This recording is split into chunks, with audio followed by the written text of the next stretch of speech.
Hello, Tieraholics, and welcome to Tier Punks. Today, I'm here with friend of me and friend of the channel, Sam from the Draft Punks. I'm never not going to do that gag. Today, we are getting into all of the rares and mythics from the brand new Hobbit set. We are going to absolutely eviscerate some cards, both for being too good and for being too bad. We have 5 tiers to get into today.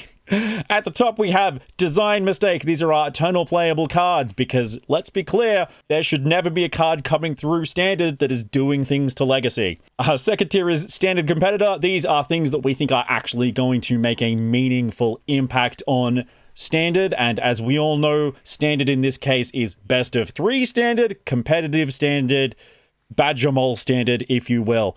In the middle, we have I Want to Live in the World, where this tier is competitive. This is cards that are going to be playable in Best of 1 Standard. This is fun cards, cards that I would play until the heat death of the universe because they're just going to be enjoyable, and because they're so fair, they're absolutely never going to see play. Second to last, we have the tier that says Commander cards. This is cards that are just happy to be here. They're going to be cards that do something.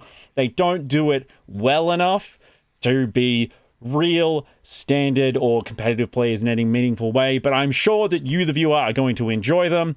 And at the bottom tier, we have rares that shouldn't be in the red slot, like my new favorite celebrity of the channel, Thragtusk. Sam, welcome back to the channel.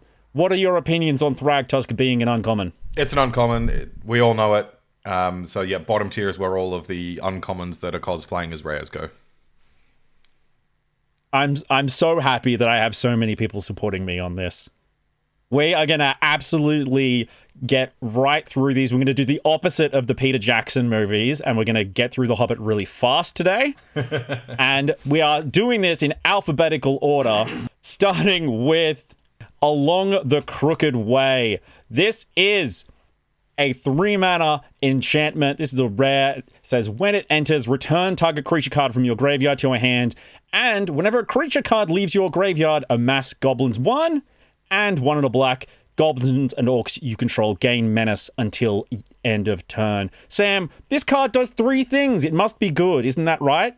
It's so tempting as well. And this offers some really nice redundancy with the Roots deck. But I'm not entirely sure that's what that deck needed. There are definitely some engines you can put together with whenever the creature leaves, you amass 1. If you can pair that with a sack outlet and a Gorehound or something along these lines, that last ability is some kind of weird flavor text. I don't mind this. I think there's something here. My feeling is at 3 mana, this is not gonna make it, but something that offers an engine like this, I think I want to live in the world where this is good.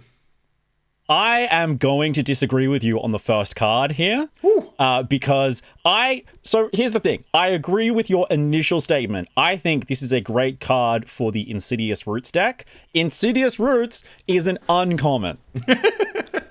I want to put this in the Thragtusk tier.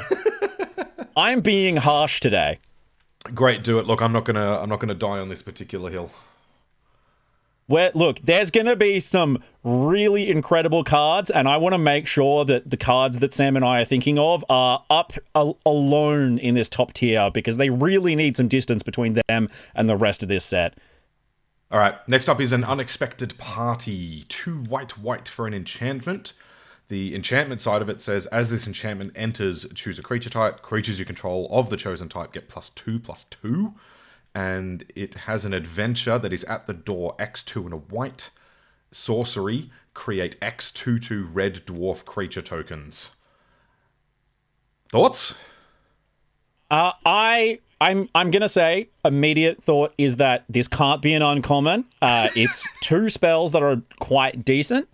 I do wish that the enchantment side of this was a bit cheaper, but it comes with an adventure that is half decent. I don't know that it's going to make it above Commander cards in my mind, though. Yeah, like I think the best use of this is actually just forget about the adventure side, and is there a white tribal thing we can do in Standard where we want a 4 mana +2/+2 anthem? Is it offensive to name humans with this?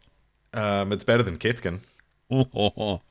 Either way, do you want to be generous and put it in the I want to live tier, or is it just going in commanders? No, I think this is a commander. Absolutely. We're getting to good stuff Next up, soon. we have... I'm excited for some of the good stuff in this set. Excellent. Next up, we have Azog, Maria's Ruin. A legendary goblin soldier, 3 mana for a 1/3 with, when it enters, destroy up to 1 other target creature. Its controller amasses Goblins X, where X is that creature's power. If you control that creature, draw a card. Now, for those of you who haven't been keeping up with the set, what are you doing here? This is a very weird video for you to be watching right now. Amass is a mechanic that we've had a couple of times. It's if you don't control an army token, you make a 0/0, and then you put that many +1/+1 counters on it. If you already have an army, you just put the +1 counters on your existing army. If you have a changeling, that's an army. You're putting +1/+1 counters on your changeling creature. Maybe that's a thing that you want to do. Azog is a weird one here because he might replace one of somebody's creatures with an army, or he might generate a bunch of hasty power, or he might do that and also draw a card. And Samuel, I hear that you like drawing cards. I have occasionally been known to like drawing cards. So I think the first trick here is you are never supposed to point this at your opponent's creatures. Oh, no. So what of our own can we destroy with this? There's a couple of really good options. First of all, Slumbering Trudge, which is a 1 mana 6/6. So if we nug that, we get to draw a card and make a 6/6 that can actually attack and block. I'm into this. Second thing we can do is point it at Earthbent lands.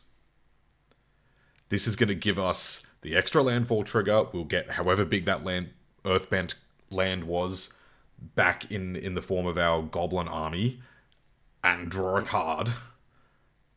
This is powerful, and there's lots of different things we can do with it. I'm pretty hyped here.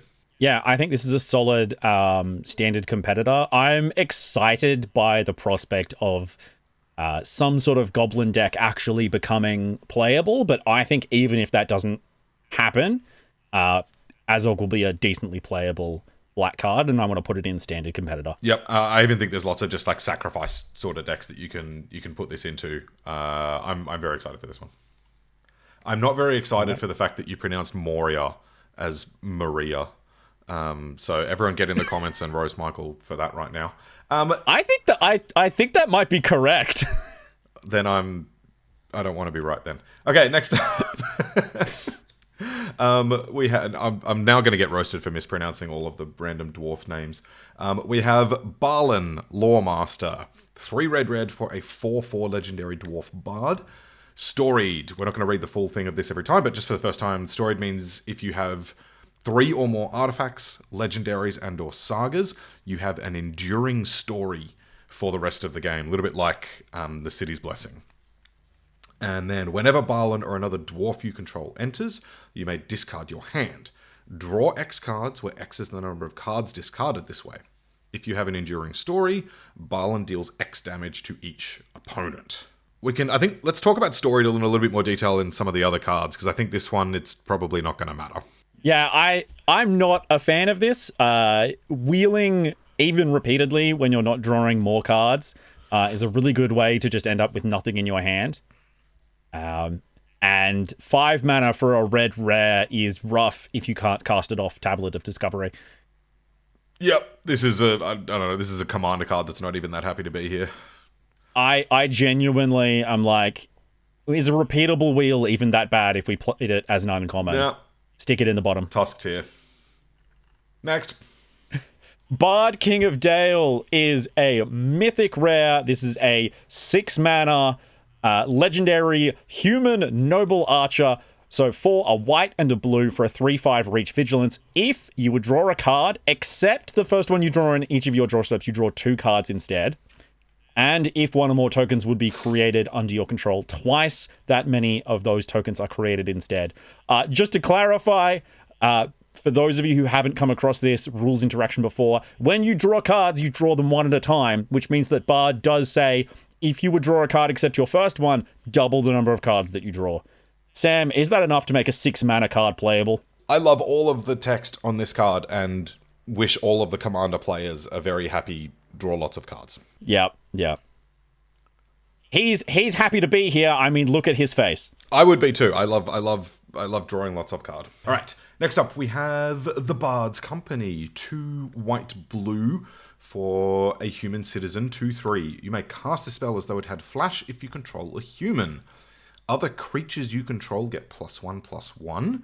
Whenever this creature enters or attacks, recruit. Recruit means draw a card, then discard a card, and if you discarded a non-land card this way, create a 1/1 white human soldier creature token.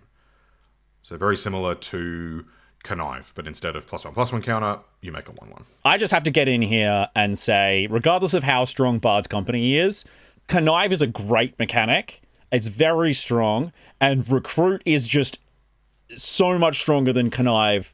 It's insane to me that they would make a mechanic this just good by default. Bard's Company, I'm a little bit hesitant about it cost-wise. I think it's a little bit too expensive. But in Standard, there are a lot of humans that there are going to be easy for this to see play with. Voice of Victory is probably the biggest one that comes to mind. I don't know that gets into a white-blue tokens deck. The fact that this potentially comes with a 2/2 body is pretty nice. Like a 2/3 that enters with a 2/2 and is an anthem for your team. Potentially at instant speed. That's a fair bit of power. I mean, the anthem effect is really powerful. I mean, it's been a little while since Bernalish Marshall was in Standard, but creature that anthems the whole team is good. I'm with you that I'm pretty wary at 4 mana for an effect like this, but it's certainly at least in that middle tier. Yeah, absolutely. This is going to blow people out on ladder for sure. Yeah. I know I'm going to be attacking with a Voice of Victory plenty of times, and I'm going to be threatening either a Last Ronin's Technique or a Bard's Company, and there's going to be no good decisions. And we've got another tool for Voice of Victory decks coming in a couple of cards' time, so there might be a very reasonable go wide shell appearing. Absolutely. But before we get to that, we have Bejeweled Warg.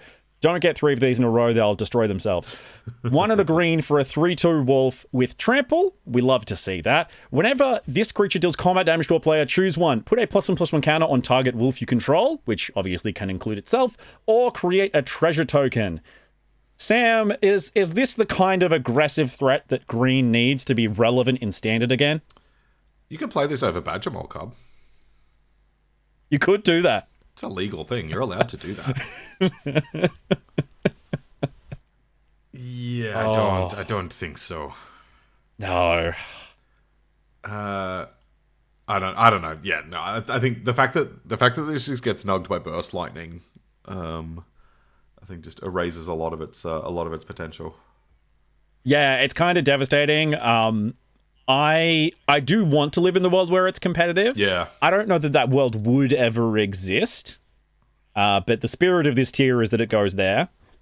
So we'll put it there, and we'll move on to one of, I understand, your favorite cards in the set. Yeah, I'm much more optimistic about the about Bard's Company than the Bejeweled Warg. So one of those is an optimistic, and the other is I don't know, realistic. Let's talk about Belladonna Took. I'm very excited about this one. So 1 and a white for a 2/2 legendary halfling citizen. Whenever a token you control enters, you gain 1 life if it is the first time this ability is resolved this turn. If it's the second time, draw a card. If it is the third time, put a +1/+1 counter on each creature you control. Can I talk about Modern first? Oh no! Yes. In the existing Boros Energy deck, that deck already plays Voice of Victory. Yep. So turn 2 Voice of Victory, turn 3 Belladonna. You will gain a life and draw a card when you attack with your Voice of Victory. Then, if you've got on any other turn in the game, if you've got an Ocelot Pride triggering or an Ajani or whatever, there's a lot of tokens in that deck. Even the tokens off I'm blanking on the name of it. The land that makes attacking tokens. Oh yeah. You're going to be buffing up your entire team as well. This seems very, very powerful in that deck, and it's already one of the best decks in Modern. And I'm sure there are plenty of other places where we can modify things to make this even more powerful. And I think just pairing it with Voice of Victory is going to be the main place that happens. And we can do that in Standard too. Yeah, anywhere that has mobilized tokens, Belladonna Took's going to be absolutely incredible.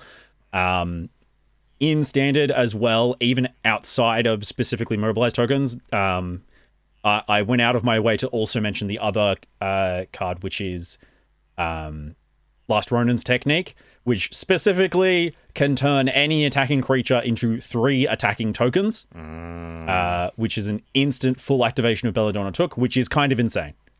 To me, this is a hard, eternal playable design mistake. I feel this is one of the design mistakes that I've felt the best about. I think it's just the fact that she's really, really good if you hit her power ceiling, and they've just made it so that she has a really hard power ceiling that you can't go past. I think that's good. We need more cards that are like this and don't spin off and do insane things like a Nadu or an Oko. But yeah, if you open a Belladonna Took in your pre-release or any of your stuff, congratulations. This card's going to get very expensive, I would imagine.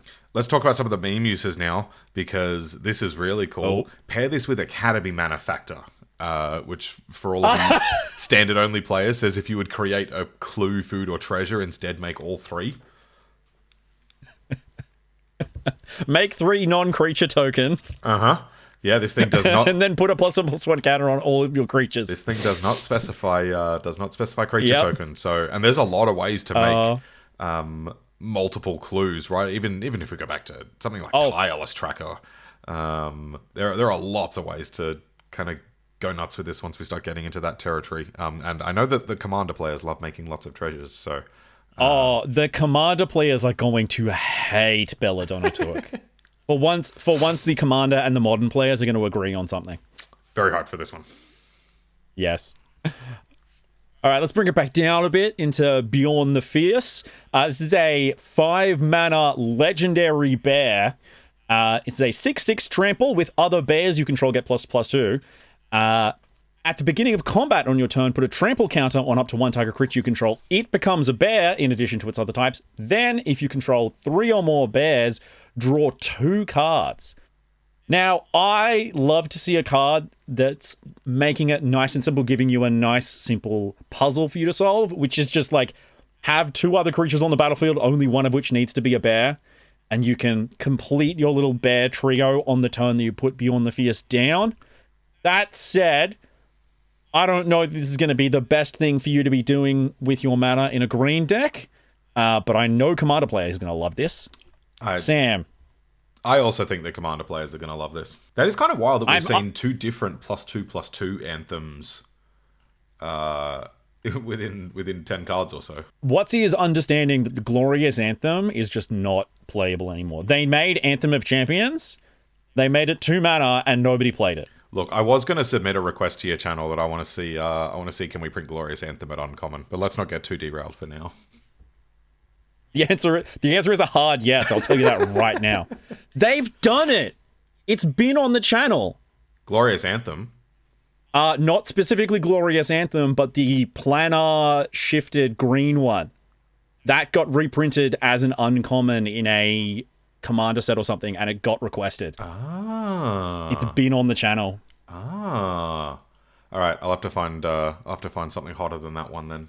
I've got a whole list for you. It's going to be great. All right, let's here's something incredibly hot for you. Let's get into Bilbo's Gambit. 1 and a white instant. You may gift the opponent a treasure, which means you may give them this gift when you cast a spell. If you do, they create a treasure token before any of its other effects. Note that the Bilbo's Gambit does need to resolve for them to get their gift. And then the spell effect is return target spell to its owner's hand. If the gift was promised, players can't cast spells this turn. I'm going to pay you $1 to... That's what this card is! So, for those of you at home watching this, I need you to understand, this got spoiled, and Sam messages me like he's woken up in the middle of the night and he's had a message from God. This man already plays Recurable Auram's Chant as a win condition in blue-white, modern control. Yep. You can put this thing on an Isochron Scepter and it bounces the first spell your opponent plays to their hand each turn and then says you can't play any more spells, and then you do that every turn forever. This is a design mistake, and it's unacceptable. We've got so much redundancy as well. We can now play 12 of this effect between Auram's Chant, Silence, and Bilbo's Gambit. So get ready for Turbo Silence in Modern. Who needs fogs when you can't actually play any spells? This is just convincing me more to go learn Pauper, because you're never ever getting me to play Modern. I think this card is going to be powerful in Standard as well. For sure. The way that you play around counter spells is you run out the bait spell and hope that one gets countered, and then you resolve your real thing. Not with this thing around. There's no way to play around this. There simply isn't. You run out your bait spell and they go, cool, you can have the bait spell back in your hand. Also, it's my turn now. Yeah, Time Walk. Okay. This is Time Walk in white, and it's insane. White is eating well this set.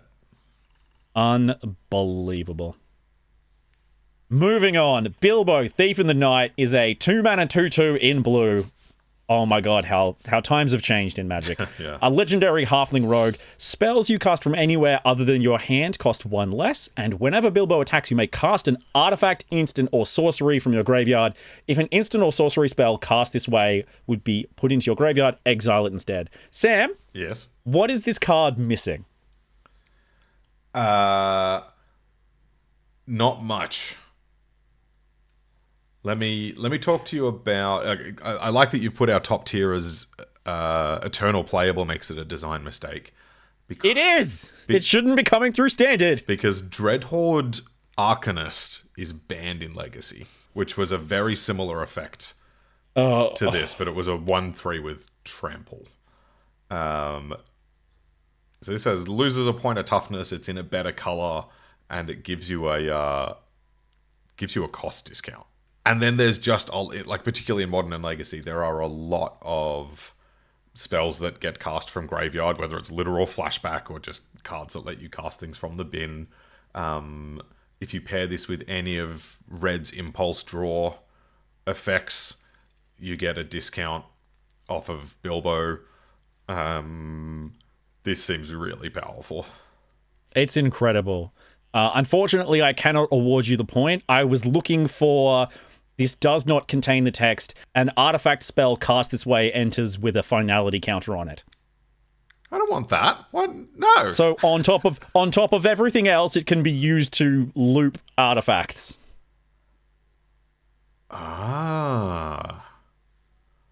Mishra's Bobble. Let's go. That's going in the top. We've got bins at either end of this tier list. Also legendary. So works with... Turns on Mox Amber. And so now we've got this and Loki and Emery that all work really nicely with Mishra's Bobble.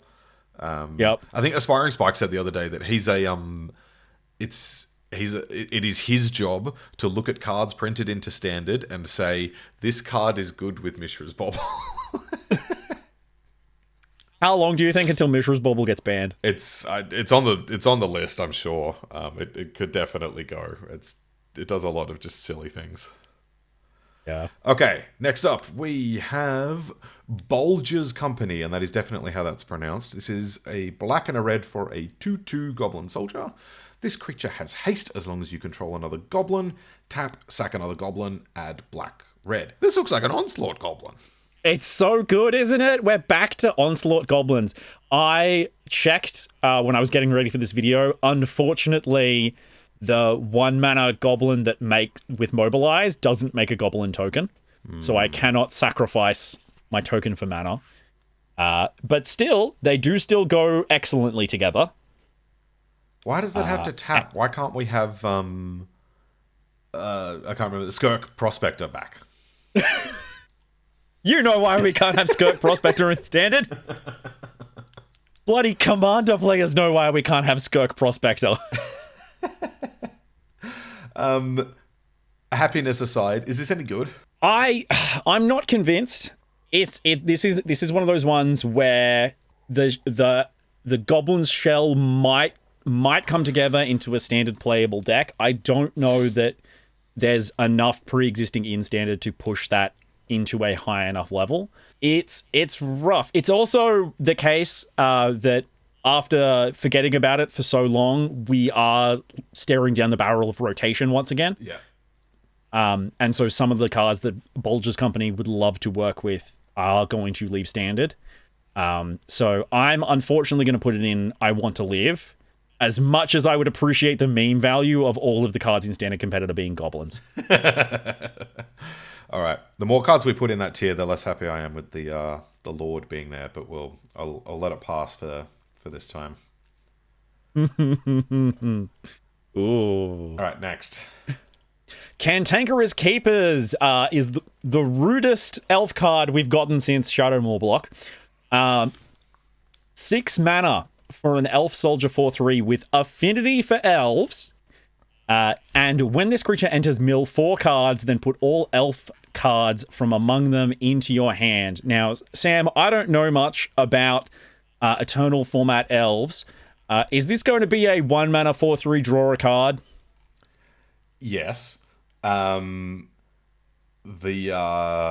really sick combo is with is it Wirewood Symbiote? Am I naming the right card? Return an elf you control to its owner's hand, untap target creature. Oh, that's right. You sent me this. Yes. Yeah. So, which is legal in Modern as well now, thanks to Modern Horizons. So, with the Wirewood Symbiote, you can return the Cantankerous Keepers to your hand, untap one of your elf dorks, and then replay the Cantankerous Keepers. And by so doing, mill your entire deck, put any number of elves into your hand, and if you can't figure out a way to... And then cast a Thassa's Oracle.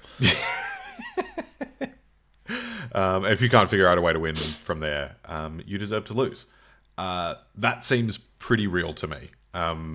That being said, elves hasn't really been all too prevalent in Modern lately, but it did get a big boost with Champion of the Perfect, and this is another pretty relevant boost. So yeah, I'm pretty keen about this one. Yeah, I'm of a case where, as a standard player, I know that there is an elf deck. I know it's not the most amazing. We have the 2 mana make 2 elves in standard. So I want to put this at least at standard competitor. I was basically checking with you to see if we needed to bump this up to design mistake, but I'm happy to leave it in competitor. I agree. Yeah, no, I think that's a good spot for it. All right, next. All right, Gold Garbage players, you can start salivating. 1 black-green gives us Chief Warg's Company. It's a 5/3 wolf with trample. This creature can't attack unless you control 2 or more other wolves. At the beginning of your upkeep, create a 2/2 green wolf creature token. How do we feel about Bitter Blossom for wolves? This feels terrible. But the Gold Garbage players are going to love it. They are going to love it, which is why we get to put them back into Commander slots. Look, the Commander players might even be able to attack with this immediately on casting it, which you're never going to be able to do in Standard. Yeah, there were standards of the past where this would have been really good, but yeah, I'm with you. Those days are gone. Oh god, I forgot I was going to have to do the dwarves as well. Dane Ironfoot. 3 mana for a 1/4, you shut up. When this creature enters, create a colorless equipment token named Axe. Oh, so it's Dane and his Axe. With equipped creature gets +1/+0, and it has equipped 2, and when you do attach it to target creature you control, whenever he attacks, each equipped attacking creature gains double strike until end of turn. Sam, how do we feel about a 3 mana 2/4 double strike in our rare slot? Thragtusk? Yeah. This is. There are some possible equipment based dwarves in this set. This is not one of them. Nope. Next one. Oh no, it's your turn. Dane's Company. Red, white. You also shut up. 2/2. Dwarf Warrior. This creature has lifelink as long as you control another dwarf. When this creature enters, look at the top 4 cards of your library. You may reveal a dwarf or equipment card from among them and put it into your hand. Put the rest on the bottom of your library in a random order. Are we putting all of the dwarves in the Thragtusk tier? We're certainly getting there. Even if we had Embercleave in the set, this would be a rough card. And also only the top 4 cards. That's literally an uncommon tier level of digging. Yes. Yep. I genuinely want to know what the problem would be if we downshifted this to uncommon. Yeah, I'm with you. Yeah, this is an uncommon. Yep. If there was a really, and maybe there is, but if there was a really powerful equipment in standard, if we had Umezawa's Jitte or Embercleave, something like that, this gets more interesting. But I don't pre-nerf Umezawa's Jitte. Yeah, but wait, what nerf? They removed damage on the stack. That was like one of the main things that made Jitte so insane. Oh. Card's still ridiculous. Not in modern, but ridiculous card. Next. Dancing from Dark to Dawn, 3 and 2 green, enchantment. Whenever you cast a creature spell, put X++ on counters on target creature you control, where X is that spell's mana value, and landfall. Whenever a land you control enters, create a 2/2 green bear creature token. Now, as a person in my mid-30s, I'm already got a low opinion of Dancing from Dark to Dawn. Sam, what do you think about this card? As a person also in my mid-30s, is this the new Tree Folk card that we're going to play in Landfall? The Sapling Nursery? Yeah. No, Sapling Nursery costs 2 mana. Also, Sapling Nursery makes creatures with higher toughness than their power, which means that they trigger the turtle. Yep. Just get out of here. Yeah, it seems like this is so. Actually, I'm gonna bump this up to commander cards, just because this would not be a safe uncommon. Yeah. And this is gonna win. This is going to win a lot of like draft games. Yeah. It's gonna be impossible to play through. This is not an uncommon. I don't know if there's a way that you can really abuse that first line, like if when you cast a Tasigur for 1 mana or whatever. Yeah, or in standard when you're casting an Overlord of the Hauntwoods. But the problem is that the enchantment that it's on costs 5. That's the problem. Like, if this costs 3, I'd be more interested. But yeah, for sure. Very sad times. All right. Next let's move on to one of my favorite cards of the set, but not because it's good. Desert Wereworm. The showcase art on this one is really good. 4 red for a 0/5 dragon worm. Gets +2/+0 for each mountain you control. Whenever you attack with creatures with total power 12 or greater for the first time each turn, untap all attacking creatures. After this phase, there is an additional combat phase. Why do you love this? I love this because of the wild story implications this has to the rest of Lord of the Rings that I didn't know about, even as a person with a passing familiarity of the Silmarillion. I didn't know that the world of Middle-earth had Dune-style sandworms. I also did not know that. Everything else about this card I hate. Yeah. I think I do too. I remember when I first looked at it, I thought there was a potentially interesting combo, but I as a designer, I love cards that have text like Wereworm's first line, where it's powerful. It's really, really good if you pay for it fairly. If you have 6 mountains and you just cast this, it gives you a free combat damage stat every turn. And if you cheat it, it's less powerful. That's an interesting and neat bit of card design. But historically, self-limiting card design makes it bad. So I can honestly say this is not a safe uncommon by any sense. But I would have a hard time pushing it above commander cards. Yeah, it's kind of interesting if you want to do the Trojan Horse surprise card. Sorry, I'm blanking on card names tonight. Like a sneak attack situation? Yeah, where you can, if you threw the breach it into play, or if you... what's the Trojan Horse one that's from OTJ? Smuggler's Surprise? Smuggler's Surprise, yeah. Yeah, if you can drop it in with haste somehow, or drop something else in with haste while this doesn't have haste, like there's a potential way to just like speed up killing the opponent, but that seems extremely niche. So I'm happy to put it in. Happy to be here.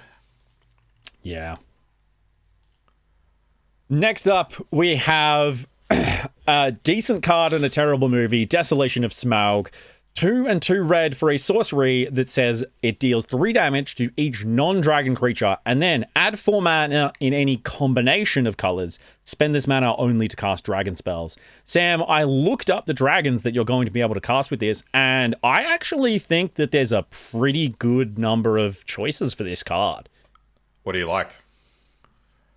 So on the lower end, we can just stay all red. We can go Fin Fang Foom from Marvel Superheroes and keep this in the Ponza deck that is devastating standard ladder at the moment. Yeah. It might also just be me because I play a deck with 2 basic lands in it. But also, the fact that you can do any combination of colors means that you can play this into a bunch of red-blue dragons. The Wish Dragon from Teenage Mutant Ninja Turtles is another one. Oh. Yeah. It's very, very easy for this card to very efficiently pay for itself. And additionally, this can act as a filter for Tablet of Discovery mana. Ah, yeah. In that, yeah, so you get the 2 extra mana from the Tablet of Discovery to cast this as a sorcery, and then it gives you that mana, but now you can cast a dragon with it. You cannot recast it off Shiko. That's unfortunate. Yes. Wow, okay, yeah, there's some very cool things you can do there. I'm into that. Yeah, also very into that art. That's dope. It's so good. Yeah, okay, standard competitor? Yeah, I genuinely think so. I would not be surprised if there's a non-zero number of these at the next standard PT in the Jeskai decks. Yeah.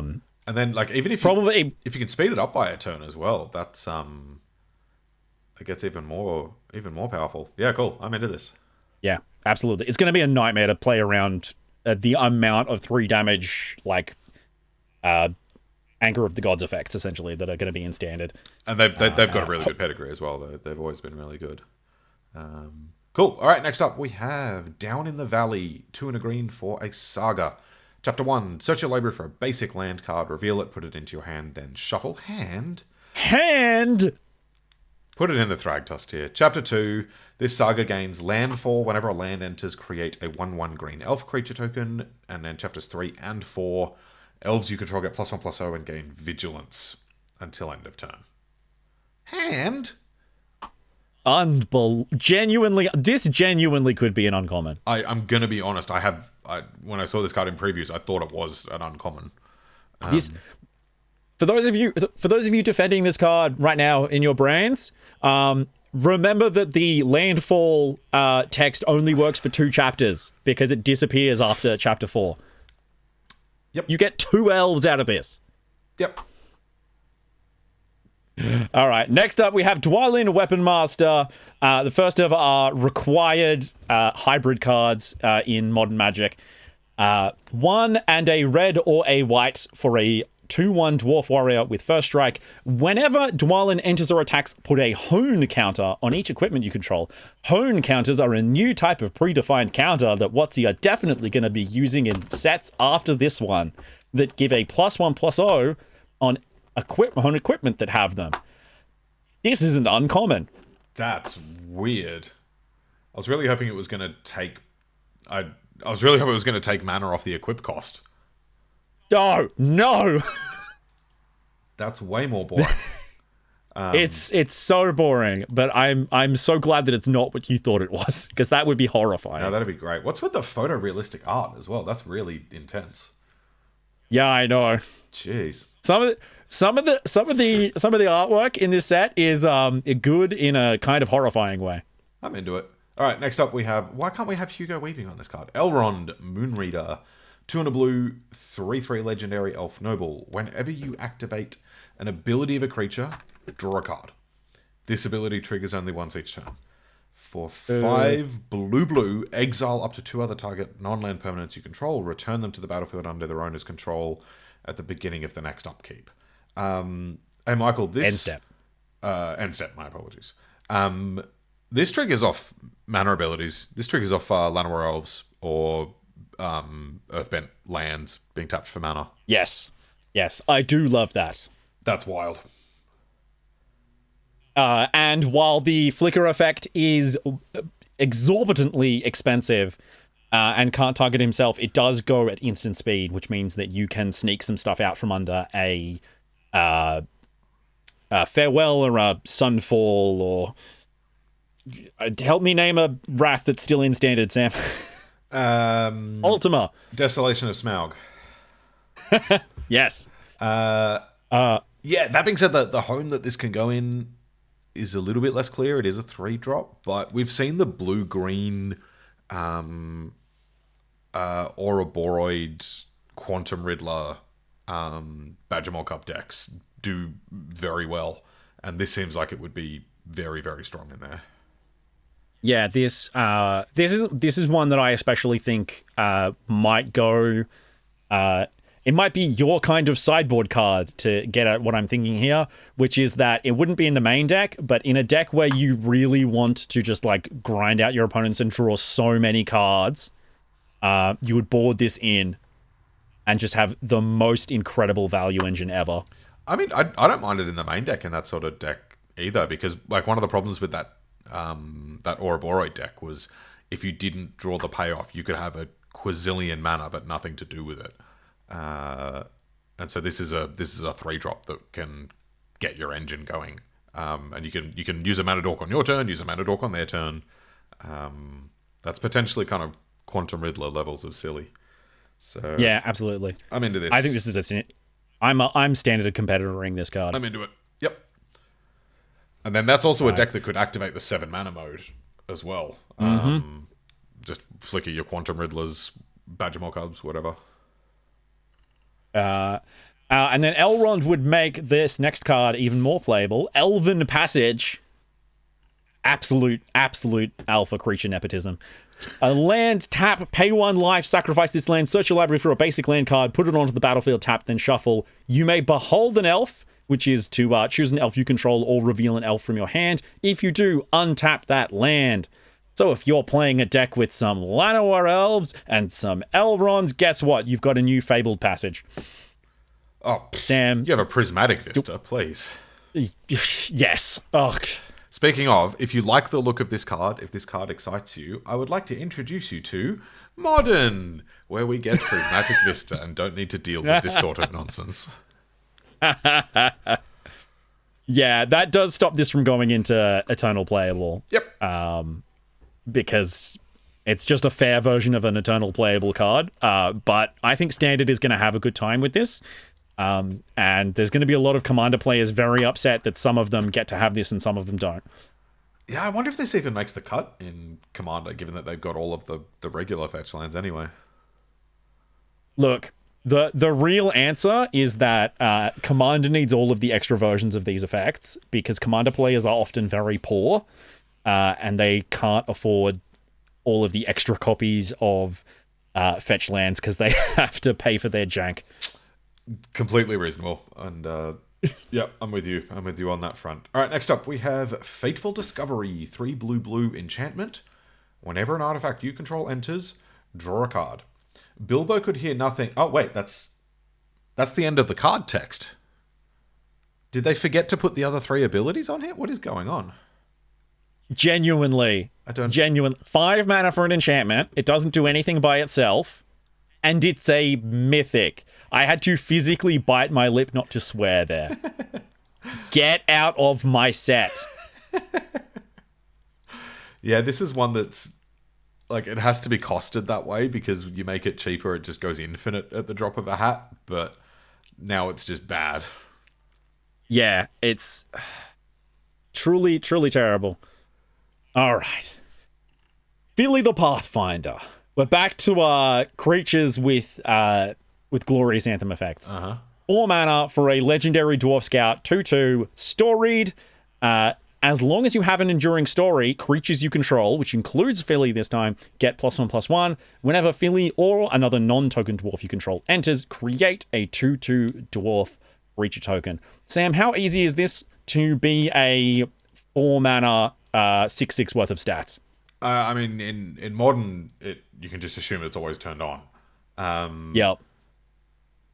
Standard, probably not that bad. Like if it's in like the Momo White deck, which is already playing Momo and Springleaf Drum, and I'm sure we can get some other white legendaries in there as well. Get Belladonna or Took in there. Yeah, at which point this is a... It's so weird that it doesn't say other creatures. Yeah, this is 2 3/3s for 4 mana that also buffs the rest of your team. Yep. That's oddly really similar to the blue-white card we looked at earlier. Yep. And it's probably not as good. See, here's the thing. Here's the thing for me. They're very similar. For me, Philly is better because it doesn't require blue mana. I don't think that the Flash is, like, it's good. I don't think it's necessary. And I think that Philly's going to see more play based off the fact that it's going to go just slot neatly into the mono whites versions of Momo. Because they're going to have an easier time getting a storied online, as opposed to blue-white Momo, which is going to be playing stuff like Mockingbird and Quantum Riddler. Surely the fact that a card doesn't have blue mana makes it worse. Sam, I'm devastated to inform you that additional colors are a cost. Not if it's blue. Then it's an upside. Even blue. Technically, only green makes a card cheaper. I actually don't. I actually disagree. I think that I think the fact that sorry, I can't see the name of it on the screen, but the blue-white card, Bard's Company. I think the fact that Bard's Company will just always work. It will always give you both bodies. Whereas Philly on a board that's just been board wiped, or when you're against a mono removal deck or whatever, Philly is going to be a 4-mana 2/2. No, I guess he brings another 2/2. Okay, 4 mana and 2. Yeah, he always brings the body. Yeah, okay. I think I'm actually higher on Bard's Company than Philly. It's weird that we're having this conversation about both of them, though. Yeah. Where do you reckon he lands? I reckon we split our difference, and we'll put both of them in this tier, but we'll also put them next to each other. Okay, all right, I'm into it. All right, next up we have another one for Modern Conversation. Gandalf Goblin's Bane. 2 and a red for a 2/3 legendary avatar wizard. The wizard side is whenever you cast a non-creature spell, Gandalf gets +1/+1 until end of turn and deals 1 damage to each opponent. And then the adventure is Flame Shape. 1 and a red sorcery. Look at the top 2 cards of your library and exile them face down. For as long as they remain exiled, you may play them if you control a wizard, which Gandalf is. And so is basically every card that you would want to play in a deck with Gandalf. So the really interesting application of this is Modern Ruby Storm, which already plays all of the 2-mana impulse draw cards anyway, and Rail Monsoon Mage is also a wizard. So there's an interesting conversation there. Does Modern play Vivi or Nitier, also famously a wizard?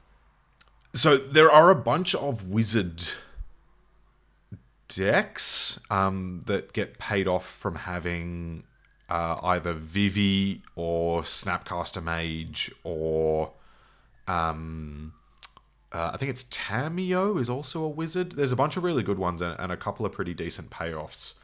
I don't think those cards want...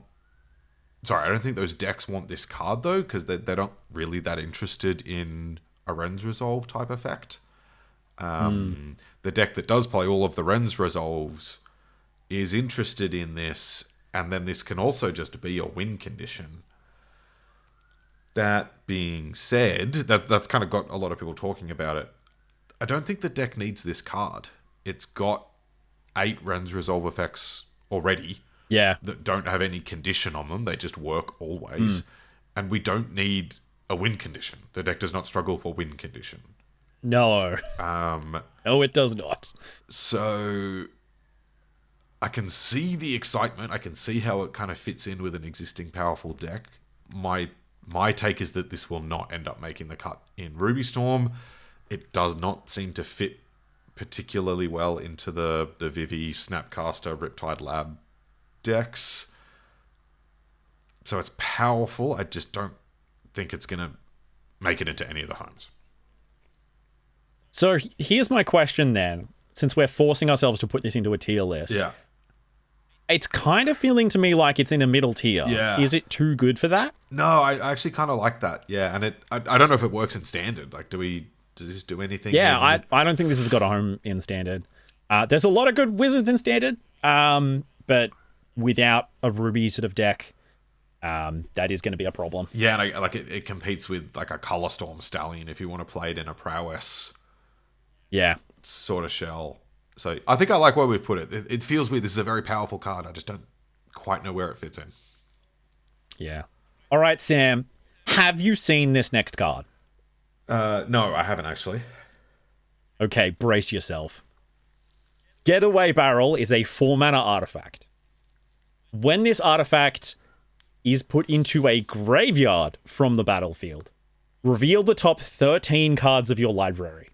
Put a random creature card from among those cards onto the battlefield and put the rest on the bottom of your library in a random order. You've got to love this. Sam. You've got to love this. This is your sort of nonsense.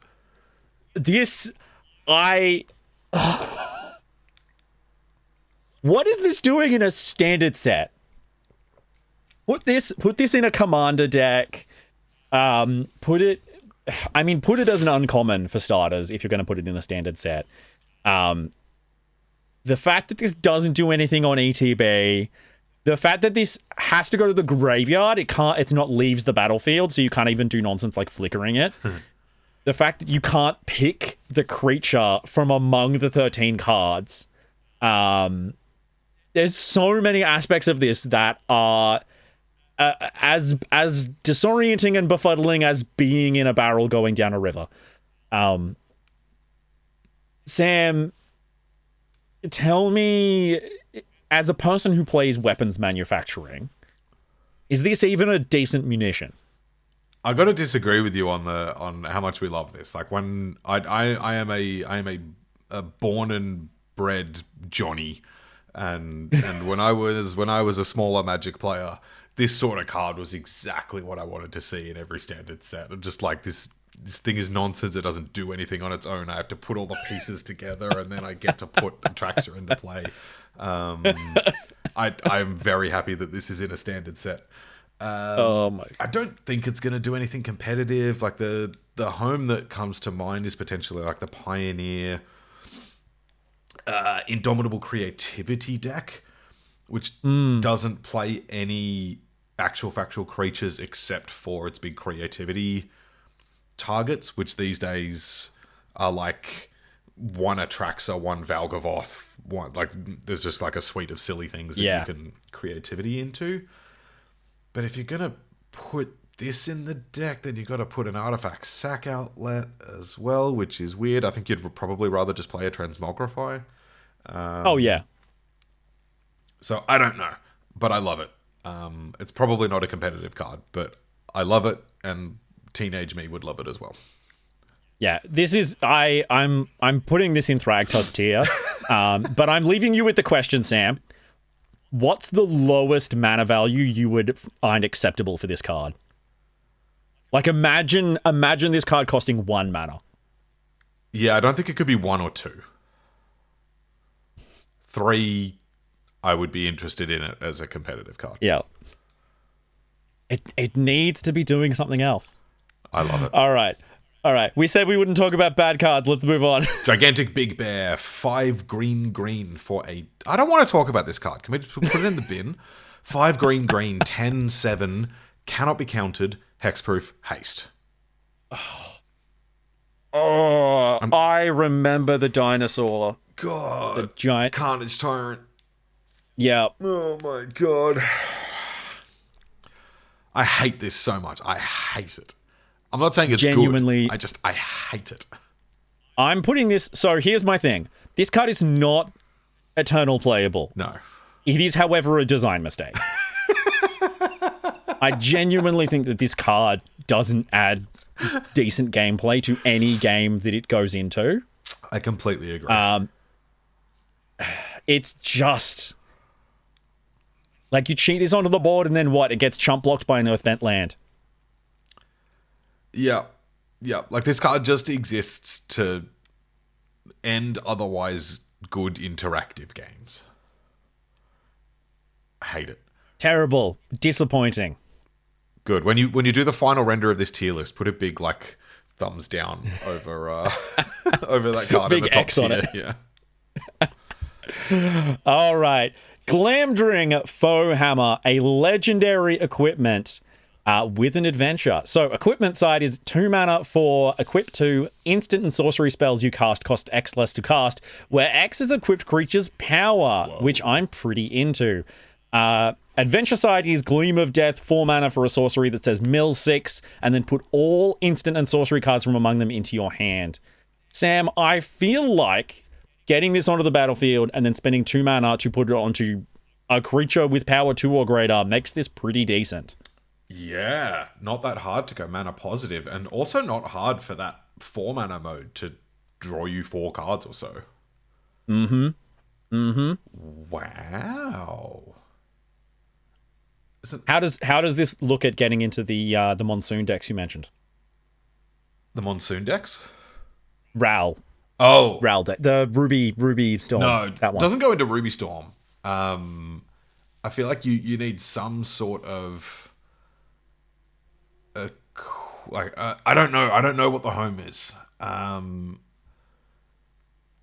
But I'm interested. Like this seems like the sort of thing that you'd be interested in tutoring with Stoneforge Mystic. I don't know what we do with it. That's powerful though. I like that. I'm excited to put this up in something like Standard Competitor. If you had named a home for it, I would have slammed it in the top tier though. Yeah. And I like that it works with multiple versions of itself as well. Yes. Always good. Please remove my equipment. I have 2 more of them sitting in exile waiting for me to cast them. Yeah, or like just the fact that if you take 3 mana off the cost of Gleam of Death, you are gonna absolutely destroy people. Yeah. I didn't even think about that. Oh, God. That's what I mean, yeah. Like if you strap this to a 2 or a 3 drop and then Gleam and draw 4 cards, like, whoa. Oh, God. Well, this is going to be fun to play with. I don't know what we're doing with it, but that's very exciting. You know what's not exciting? Gleaming Splendor, 1 and a white enchantment mythic. Whenever an opponent draws their second card each turn, you create a treasure token.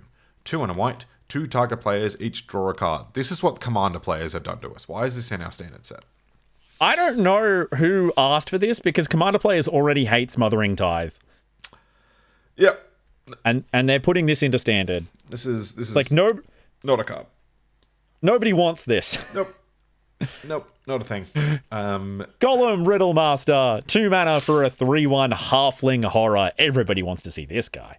As Golem enters, choose odd or even. 0 is even. For more maths facts, like and subscribe. Whenever an opponent casts a spell with the mana value of the chosen quality, choose 1. That hasn't been chosen, put a +1/+1 counter on Golem. Each opponent loses 2 life and you gain 2 life. Draw a card. Sam, how disappointed are you? Actually, are you more disappointed in the part of this card that says that hasn't been chosen or the part of this card that says 0 is even? Look, I do still really look forward to the day when Wizards will try to use rules text to litigate mathematical facts that are wrong. This seems really, really funny to me. One day they'll put 1 is prime on a card or something, and it's going to be absolutely hysterical. Just for anyone who this is not obvious for, this is one that has not been chosen ever. Not this turn. So you get 1 of each of these effects. Full stop. I want to like this. This is the sort of thing I would really enjoy. But not at 1 toughness. I think this would be a lot of fun if it didn't say that hasn't been chosen. Or even just that hasn't been chosen this turn. Yeah, I think if it was this turn, I think this would be a really fun card. Yeah, I mean, getting the repeatable card draw would be kind of insane. I feel like it would need draw a card and lose some amount of life. Yep. But it needs something to be above sort of commander tier. Yeah, I agree. And the fact that the odd or even thing gives the opponent a chance to play around it. Yeah, that's really disappointing. Yeah, I think if it was hasn't been chosen this turn, this would be a really fun card. Yeah. If I were mean, I would be putting this in Thragtusk tier, but I'm not quite there. Yeah. All right, next up we have Great Gilded Boat. 2 and a blue, 4/4 vehicle. Whenever you attack, recruit. Crew 2. This is a lovely alternate art card where all of the reminder text has been taken off of it. Yep. And that's the nicest thing I can say about this card. This is like a C tier uncommon. That's not bad. Yeah, that's extremely disappointing. Wizards do better. Yep. Head of the Hunt, 2 and 2 black for a 4/3 wolf with flash. If a creature an opponent controls would die, exile it instead. When you do, create a 2/2 green wolf creature token. I love this because I love the idea of wrathing my opponent and then also additionally playing a card and then stealing a bunch of creatures. Wait, no, I'm thinking of Commander. This card is bad. I mean, that play pattern does work. If you wrath with this on the board, you do get a bunch of 2/2s. But yeah, this is another like black mid-range sort of card that I think would have been good a bunch of years ago, but is not anymore. Yeah, I think Commander players are going to be really excited to see this.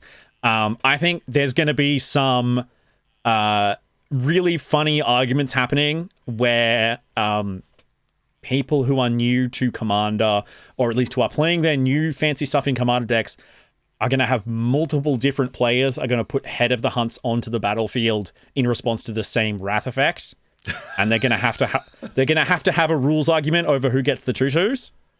That's really funny. Yep. And that's probably my favorite thing about the card is that people are going to have custody battles about it. That's what all priority or all AppNap things should be called, custody battles. I like that. Yeah. All right, this next card's much more interesting. Inside Information. X black sorcery. Exile the top X cards of target opponent's library. You may play those cards this turn. If you cast a spell this way, pay life equal to its mana value rather than pay its mana cost. Woo! I love this card so much. Yeah, so this is reminiscent of again blanking on the name, Midnight Burglary. There's a couple of different cards that are like this. Now they've done this. They've done. I think it was Outrageous Robbery. That's the one I'm thinking was of. Another one. Yeah. That's the one I'm thinking of. Yeah, which ended up being a sideboard card that was very, very good against the domain decks. So if there ends up being in particular a kind of big mana control deck like domain that doesn't run a lot of counter spells, this is going to be an insane counter to those sort of decks. As long as standard is full of like prowess and the Badgermole landfall decks that we've got, less so. But I can absolutely imagine a world where there's a bunch of Shiko value decks where this will be very, very powerful. I will say that I'm super high on this just because there's so many things that you would mentally expect that are missing from this card. One, it lets you play every single card, even though it has to be this turn. And at no point do you spend mana for those cards. In fact, you cannot spend mana for those cards. And so there's a very real chance that if you have a high enough life total, and you have a bunch of black mana, you can just take the top chunk of your opponent's library and see if you can kill them with it. Yep. Using no mana. If it's a deck of cards that draw you a bunch of cards for life instead of mana, then you can use your mana to cast your spells. And I think that something like the Mono Black Demons deck would be more than happy to run some of this and really ruin some days, especially if they catch a deck with their shields down. Worth noting that you need to cast this for X is 5 or more. Oh, yeah. The potential downside of hitting 2 lands when you cast it for X equals 2 is unacceptable. So Hey, you don't lose any life. yeah, you just lose the game instead. So yeah, my feeling is this probably won't be a main deck card unless there's like a black green ramp sort of deck. But in the spots where this is going to be good, that's going to be really good. I could even see it as a type of payoff in a storm style combo deck as well, much like Bolas's Citadel is. Yeah. Yeah, probably not enough that I'd pop it in the top tier, but absolutely a standard competitor. Yeah, absolutely. All right, next up we have Killy the Resourceful, the card that was spoiled on the day that I published a video where I mentioned Big Hammer. 2 mana for 1/2 Legendary Dwarf Scout with Store Read. As long as you have an Enduring Story, you may pay 0 rather than pay the equip cost of the first equip ability you activate on each turn. Whenever another dwarf or equipment you control enters, draw a card. This ability triggers only once each turn. It's SRAM plus Pure Steel Paladin. Samuel, what does this do to modern Ornithopters? Hammer time, yeah. This is definitely just a massive upgrade for that deck. In particular, turning on the storied. I think it would be harder to not have it turned on than to have it turned on. You just play any artifact and then Urza Saga and then this and off you go. Yep.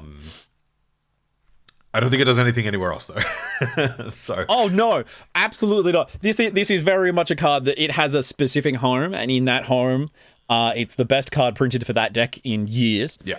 And outside of that, it's useless. It's like having an engineering degree. No, it's like don't be like that. We don't say things like that. It probably doesn't go in the very top tier, even though it's like going straight to modern. I don't know. Does that make it a second tier card? I mean, I think so. I think this is good enough that I'm certainly going to be trying to make it work in standard. I don't know if there's anything particularly powerful enough in standard to make it work, but I feel like the hard floor for anything that sees play in modern is tier 2. Yeah. And this is cool. Like all of the other dwarf cards are hanging out in the Thragtusk tier, but this one can definitely do cool things. Oh yes. All right. Next up we have Last Light of Durin's Day. 1 and a red for an enchantment. Whenever a mountain you control enters, put a quest counter on this enchantment. If it has 6 or more quest counters on it, sacrifice it. If you do, search your hand and or library for a dragon card. Put it onto the battlefield. If you search your library this way, shuffle. Mountain cycling 2. 6. That's a cute uncommon. 6 mountains entering the battlefield. Look, let's not be too hasty. We can play Dryad of the Elysian Grove and then scape shift and go put all of our lands onto the battlefield, and there will be mountains, and then we can get a dragon. Yeah, and then before the dragon hits the battlefield, our opponent will be dead because we're actually playing a Valakut deck, and the Valakut has won the game. He wasn't supposed to know that. You think I don't know about Valakut? You think You can get multiples of that son of a bitch. All right.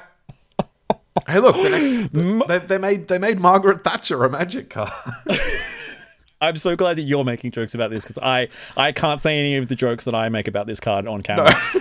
Most Decrepit Old Bird is a 1 mana 1/1 flying bird with Threshold that gets +1/+1. It's a 1 mana 2/2 bird if you hit Threshold. But more importantly, it has Speak Secrets as an adventure, which is 1 and a blue. Sorcery, mill 4 cards, and then put an instant or sorcery from among them into your hand. I think it's hilarious that I can make if I had a nickel for every adventure in this set that milled and then got instants and sorceries out of them, I'd have 2 nickels. So far. Yeah. What is it with this set? Yeah, this is strong, though. Oh, for sure. The very obvious comparison is Picklock Prankster, which was an uncommon.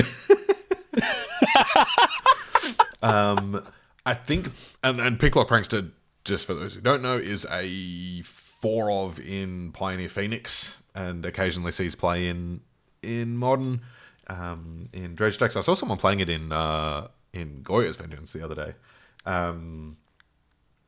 This is going to be worse than Picklock Prankster, purely for the fact that Picklock Prankster can find other copies of itself. Also, isn't Picklock Prankster's Adventure an instant? It is, yeah. So this is not going to replace Picklock Prankster in any formats where that's legal, which won't be standard in 6 months' time. Yep. But I will be interested in this in standard at that point. Yeah, I feel weird about this because I feel like the deck that this actually goes into doesn't really exist because it wouldn't go into things like the Momo deck. As much as I would love to grab, a Daydream with this, I'm not convinced on this, and it feels too good to put in the Thragtusk tier. But the more you compare it to Picklock Prankster, the more it kind of drags itself down. Yeah, but Picklock Prankster is good. I think I want to live in the world where this is good. This seems like fun. Ooh. You know what? This is the least populated this tier has been for any of our videos. That's so true. Yeah, we're really filling up the bottom tier on this one. Look, the moment that I published the Thragtusk video was a turning point for this channel. And I'm here for it. I stopped pretending to be a positive influence on the Magic community.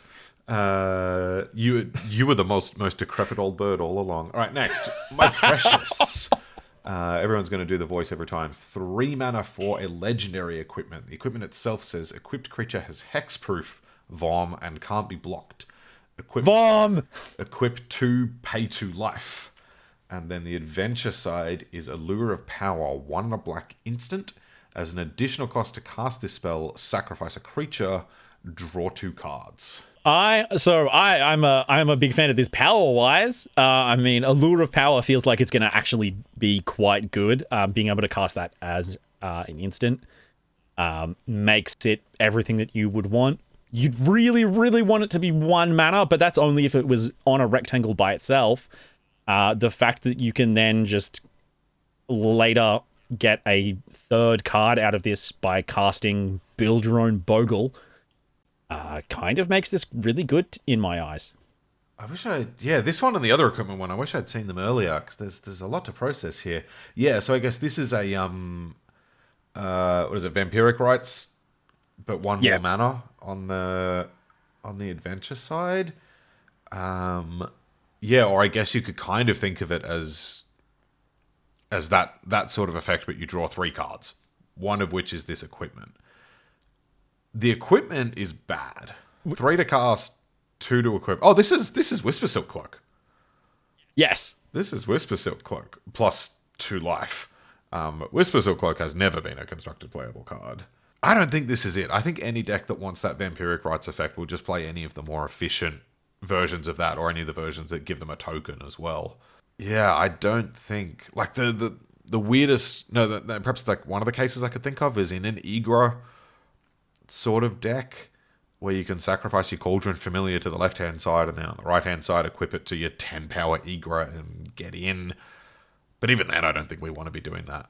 Yeah, I can tell you as a person who's just the tiniest bit keyed into the Commander Sphere, that this is going to be an absolute nightmare for Commander tables. Because, they already hate Whispersilk Cloak. Yeah, I can imagine. Just because, it's already bad enough to be running targeted removal in a multiplayer format, and then to have one of the players start specifically hating on targeted removal is just rude. For me, this isn't going to go down on the Thragtusk tier. No. But I also really don't want to live in the world where build your own bogle is competitive. I'm happy to put this in. Happy to be here. I like the card, and I really like that art. Yes. Much like King Bard. Look at him. He's so happy to be here. All right, next. All right. Orcrist Goblin Cleaver is a legendary equipment with no adventure. What are we doing? 3 mana for equip 3. Equipped creature gets +2/+2 and has trample. Whenever equipped creature deals combat damage to a player, choose a creature type. Create a treasure token for each creature you control of that type. Sam, is this what we're paying 6 mana for these days? We're paying 6 mana to put it in the commander tier. No, not even. Not even. This, to me, Thragtusk tier, easily. Done. No, the fact that this doesn't snap itself onto anything, and if you were using another card that like auto-equipped stuff, you would just use a better card. Like, it's just such a waste of a Mythic slot, and I'm so upset by it. Yep, I agree. Yeah, definitely closer to uncommon than Mythic. Yeah. Part in Friendship. 4 and a green enchantment. Oh my god, there's a lot of text here. Whenever a non-token creature you control dies, reveal cards from the top of your library until you reveal a creature card. If its mana value is less than or equal to the number of lands you control, put it onto the battlefield. Otherwise, put it into your hand, put the rest on the bottom of your library in a random order. This ability triggers only once each turn. It's some kind of weird avatar cycle evolution thing, but it costs 5 mana. This is going to trick so many draft players. Yeah. Commander tier? Yeah, unfortunately this is too good once you get it going to be an uncommon. Although I honestly am prepared to eat my hat about that in about 5 years and see this exact card as an uncommon printed by WotC. But for now, it's just a commander card, and honestly probably a commander precon card that you would cut. Yep. Moving on, we have Radagast of Rosjobel. 4 mana for a 2/5 legendary avatar wizard with the first creature spell you cast each turn costs 2 less and can be cast as though it had flash. For those of you playing at home, unfortunately, I must inform you that he will not discount anything on the turn that you cast him because he will be the first creature spell you cast each turn. Other than that, Sam, is adding 2 mana per turn decent? I don't know what we're doing with this. Neither. This is rough. I would rather just play pretty much any mana dork.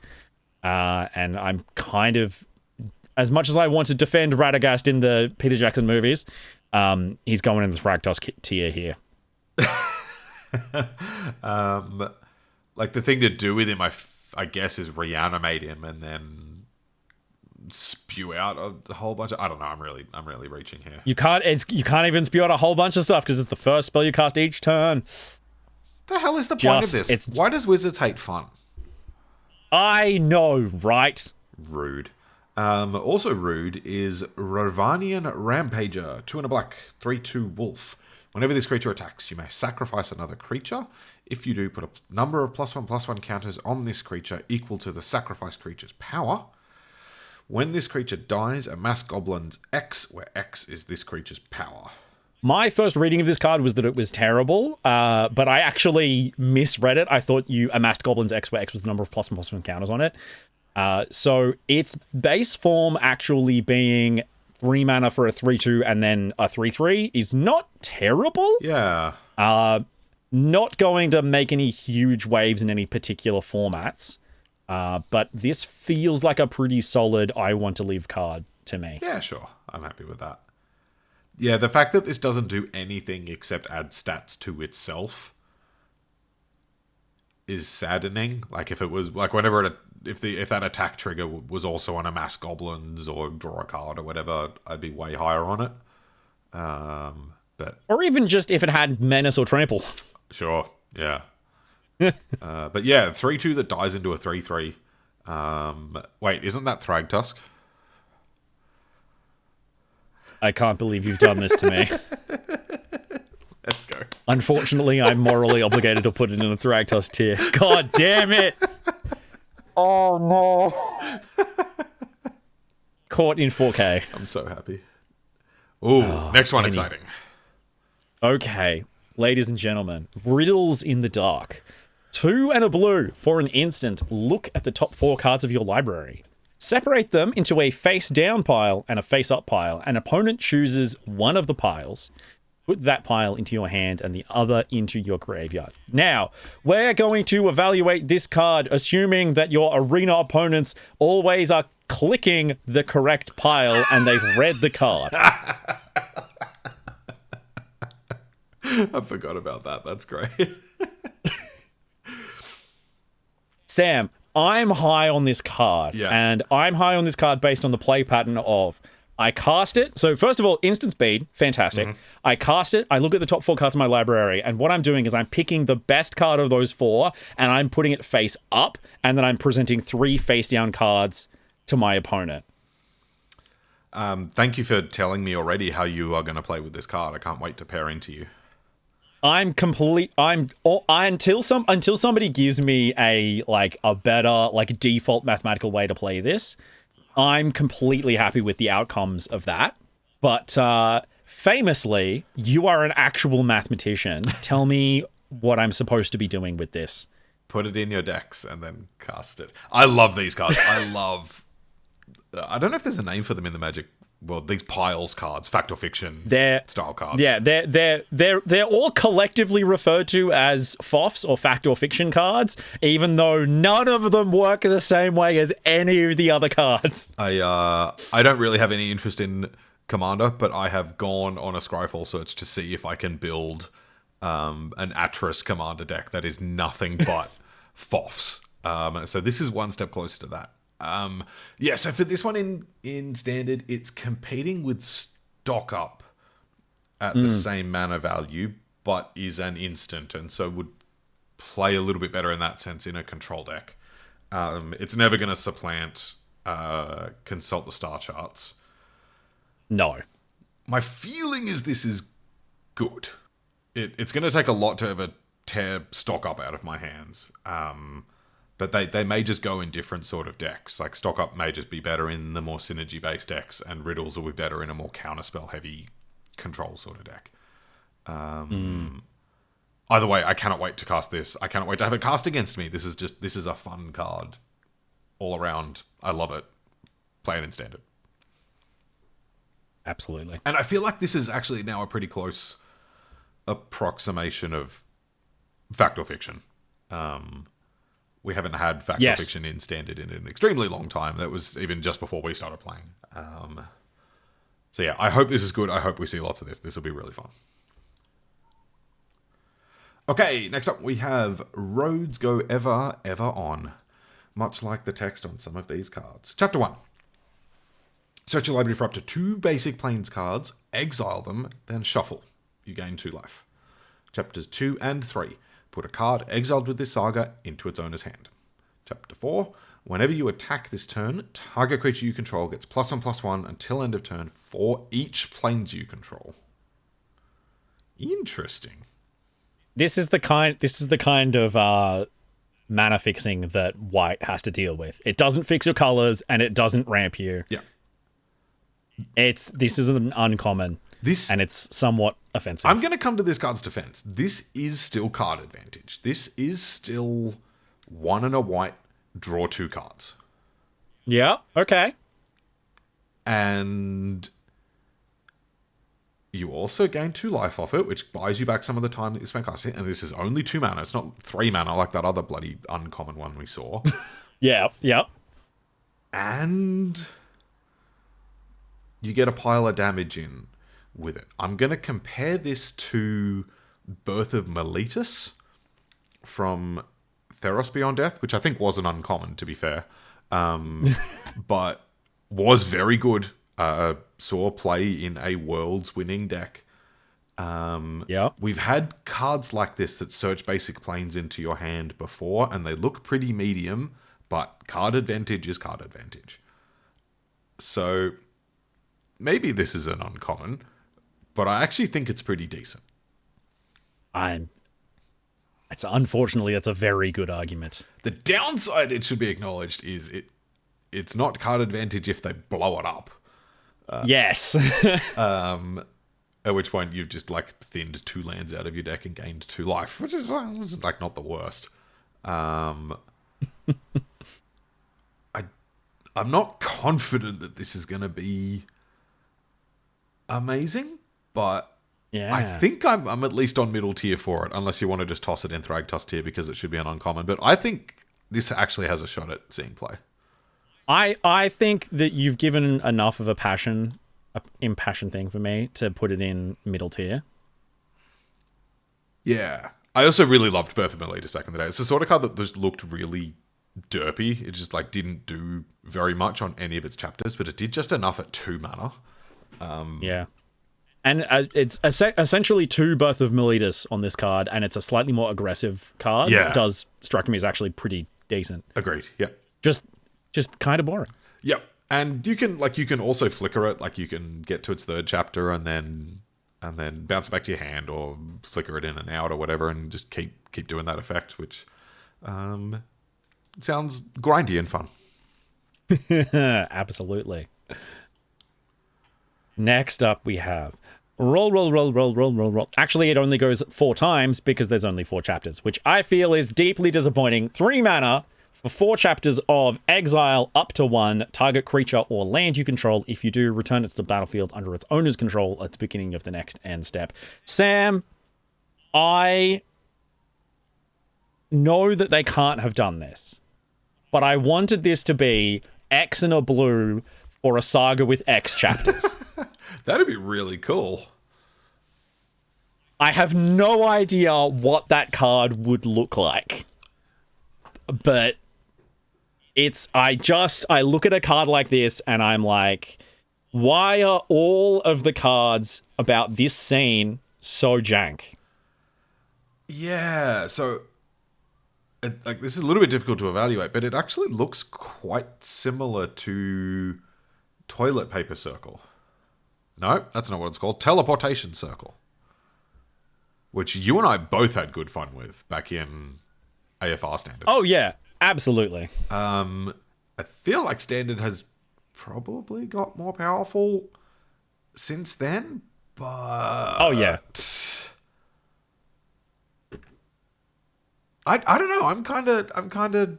It's probably like jank tier for Standard, but I really want to live in the world where this is good. Yeah, I think a teleportation circle for 3 mana that eventually turns itself off is quite good, especially if you're considering the fact that this is going to be in colors where you're absolutely going to be able to pick this up and recast it anyway. Yep, or like after 4 turns, after you've flickered things 4 times, if you haven't drawn another one, what are you doing? Yeah, absolutely. I don't know if it's good. I really hope it is, though, because those just infinite flicker decks are really fun. Now, to go from a card that we really want to see play in Standard, Samuel, please deliver the devastating news to our viewers. I am devastated to report to people that Settle the Wreckage is back in Standard. 2 white instant. Exile all attacking creatures target player controls. That player may search their library for that many basic land cards, put them onto the battlefield tapped, then shuffle. Oh, trauma. So, Sam, what does this do to a format when it's in a format? It's not about the format. It's not about the format. Here's what this is going to do to your brain. From now, if you play Standard, from now for the next... at least 8 years, anytime you see 2 white up on the other side of the board, you're going to stop and think, oh, what about Settle? Can I attack? Can I attack with everything? Wait, no, sorry, this is a draft format 7 years separated from Settle the Wreckage. It's fine, I can attack. I can, but wait, what if it's one of the special guests? What if it's one of the special guests? What if it's in the set? What if it's in the set and I just didn't know? And I attack and I get settled. What if I get settled?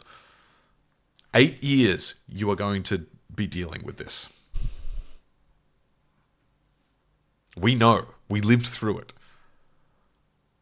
And you're thinking, no, it's fine. Just attack with 1 creature. Just attack with 1 creature. No, they have Ajani's Vengeance. They will kill your 1 attacker. And because you only attacked with one, they only had to spend 2 mana. Now they cast their card draw spell. I'll give you a strategy hint, though. Reed Duke wrote an amazing article around the time Settle the Wreckage was in Standard last time, which I'll see if I can dig it up and post it before this goes live. But it basically said, sometimes you are not supposed to play around stuff and you just jam in.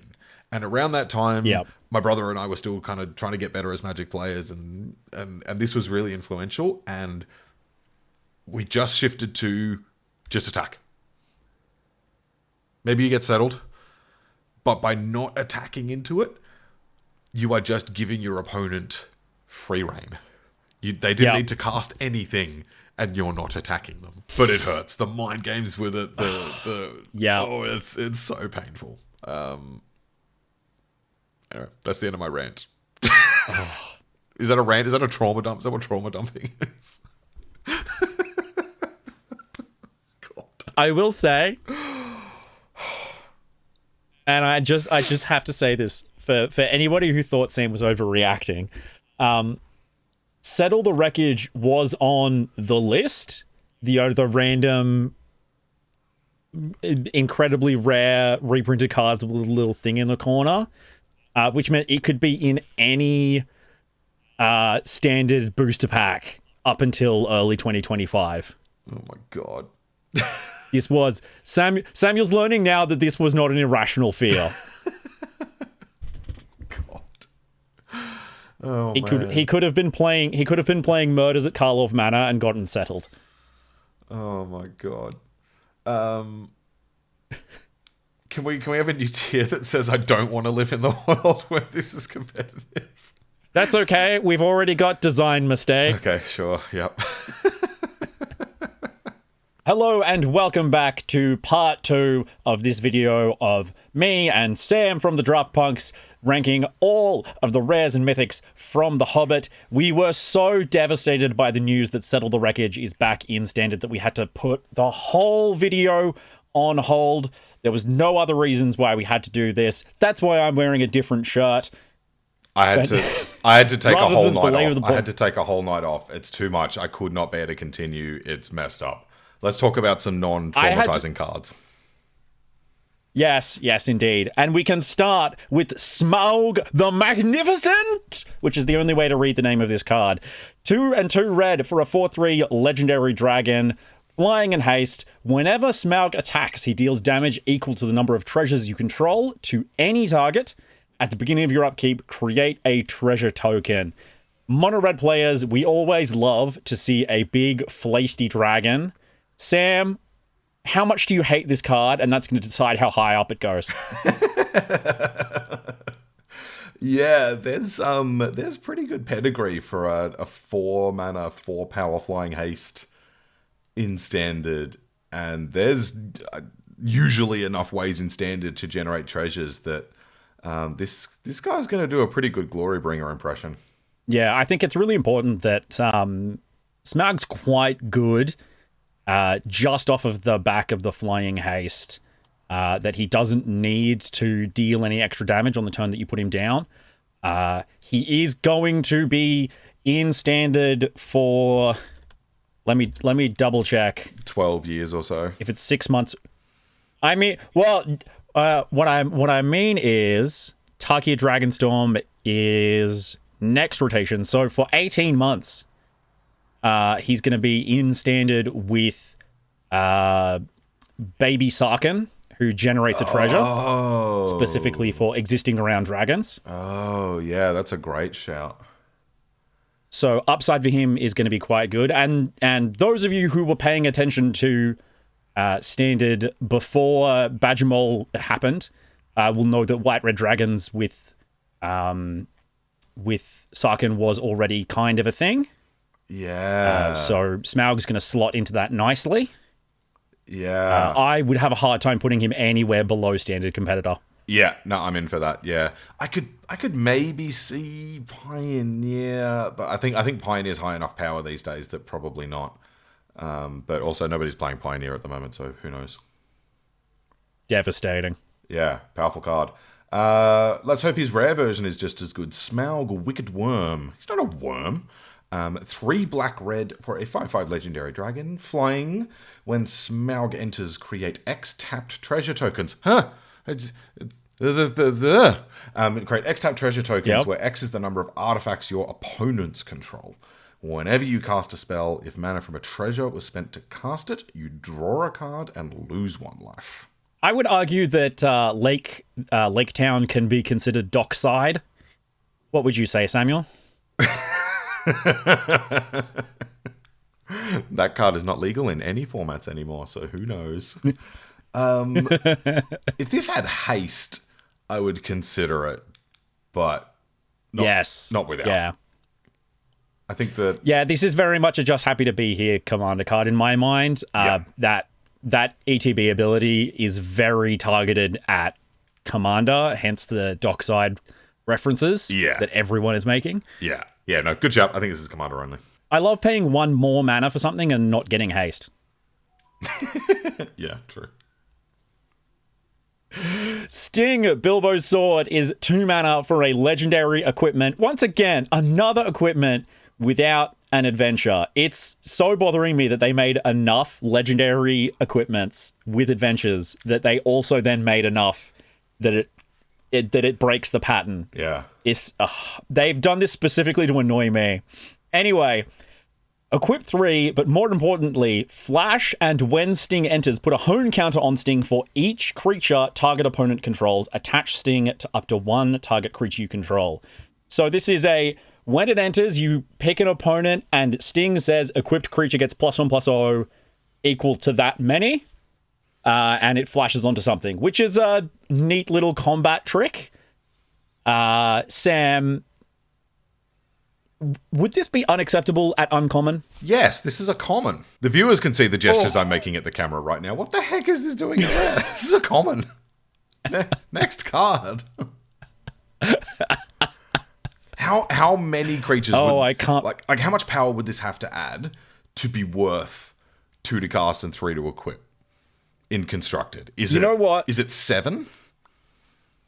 Oh God. And the fact that you flash it onto something, it attaches, the thing presumably trades, and then it costs more mana to re-equip than to cast. Despite re-equipping at sorcery speed. Put this in the common slot. All right, next we're going to talk about Stone Giant of High Pass. 5 red, 7/7 giant. When this enters or attacks, create a 3/1 colorless wall artifact creature token with Defender named Stone Boulder.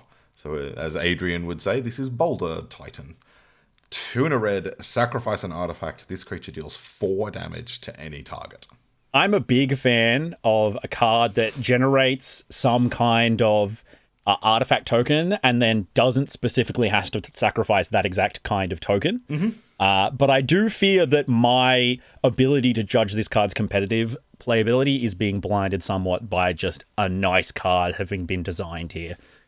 Oh, okay, I'll help you out on that. This is not remotely constructed playable, but that's a lovely card. Not remotely, but hey, all the Johnnies in the chat, if you want to perhaps get a getaway barrel going, this can sack your getaway barrel. Oh, God. You only have to spend 10 mana to do it. Oh, my God.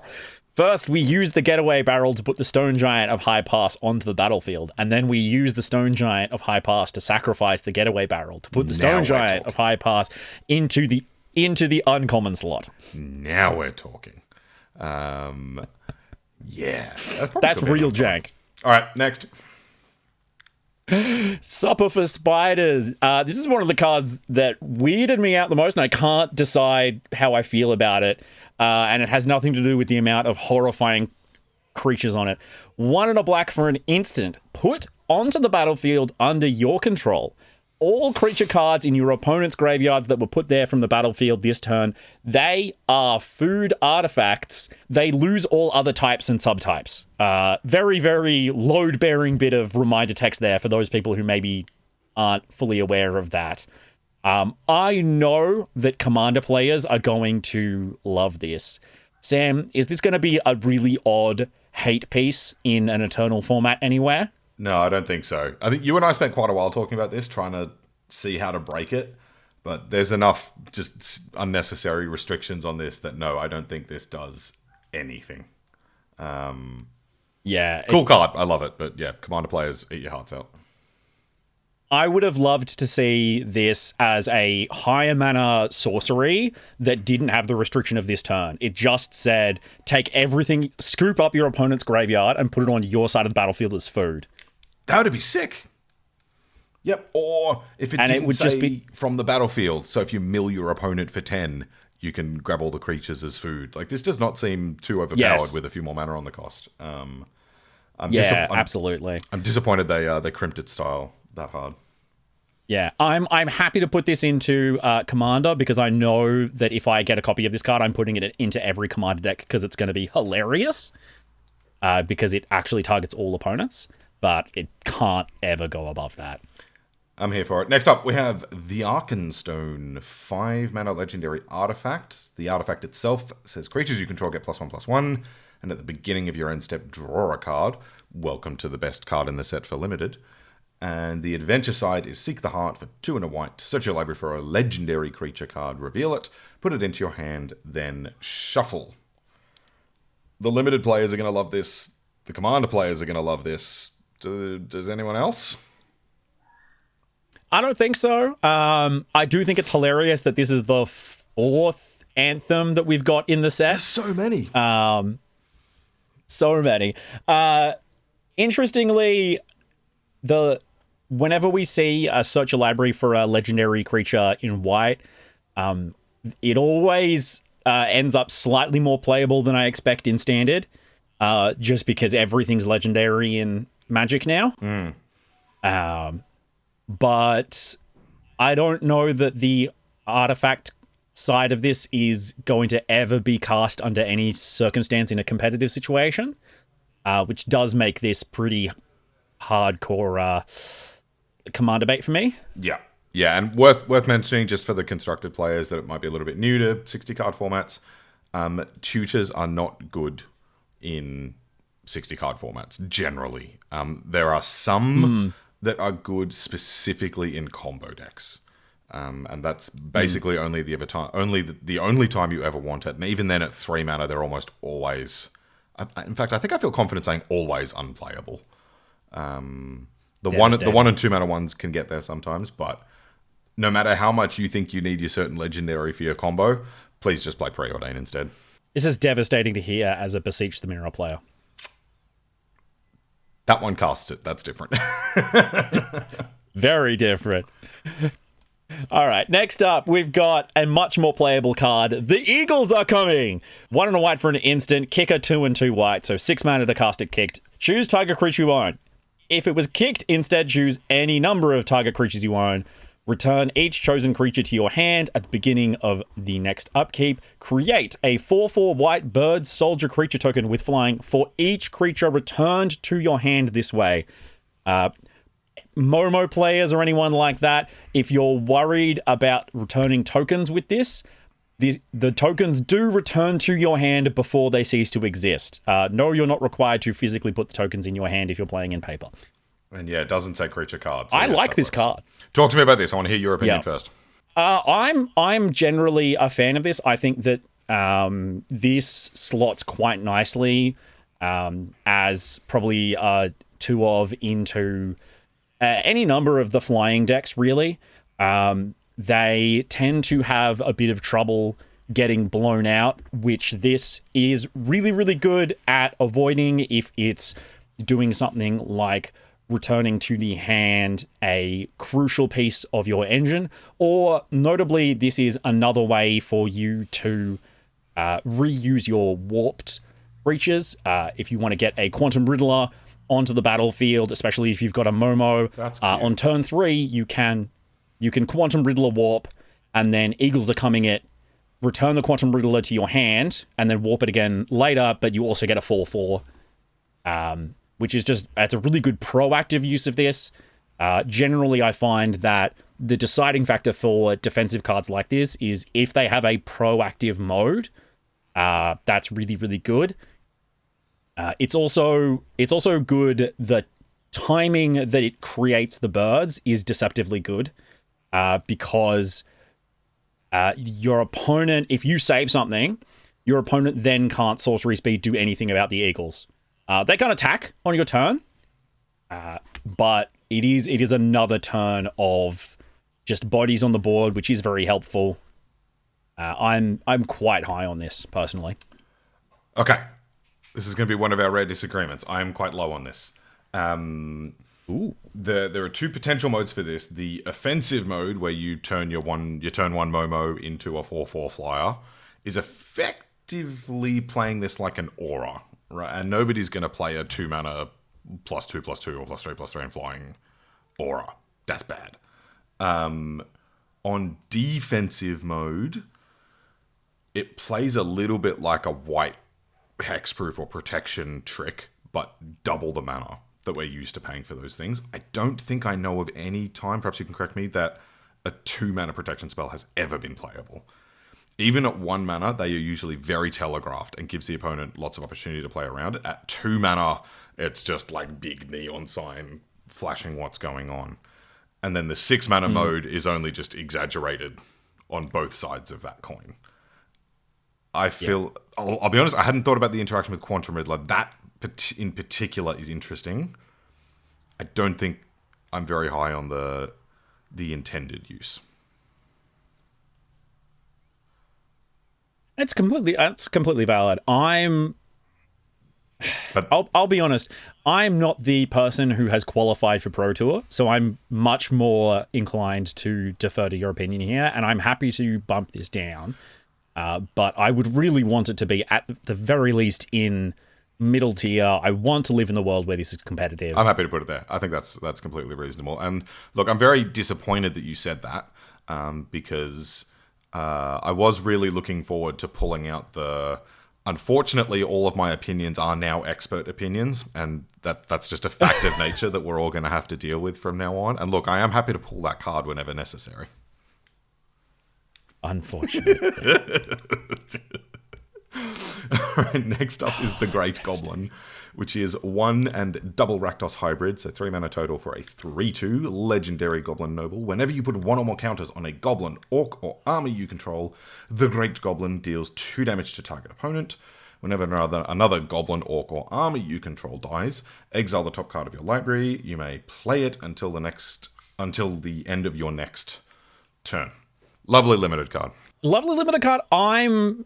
I'm cautiously optimistic about this. It looks remarkably like some of the Onslaught Goblins that we've enjoyed in the past. I'm a big fan of anything that allows a tribal deck to eat a board wipe and then rebuild afterwards. Okay, that's fair. Historically, these sorts of things were important to the Black-Red Goblins decks in actually playing through just any interaction at all. We have put some goblins high up, but with Bulger's Company in the I Want to Live tier, I don't think I can put the Great Goblin above it. So it's going to be an I Want to Live from me. As a gesture of good faith, I'll put it that high for you. I'll be honest, and this is definitely just indicative of the different ways that we think. When I look at that last ability, if you've got some sort of infinite sack outlet, this does let you draw your deck. Yes, indeed. So look, I want to live in that world. So yeah, great, perfect choice. You're in the world where we're doing the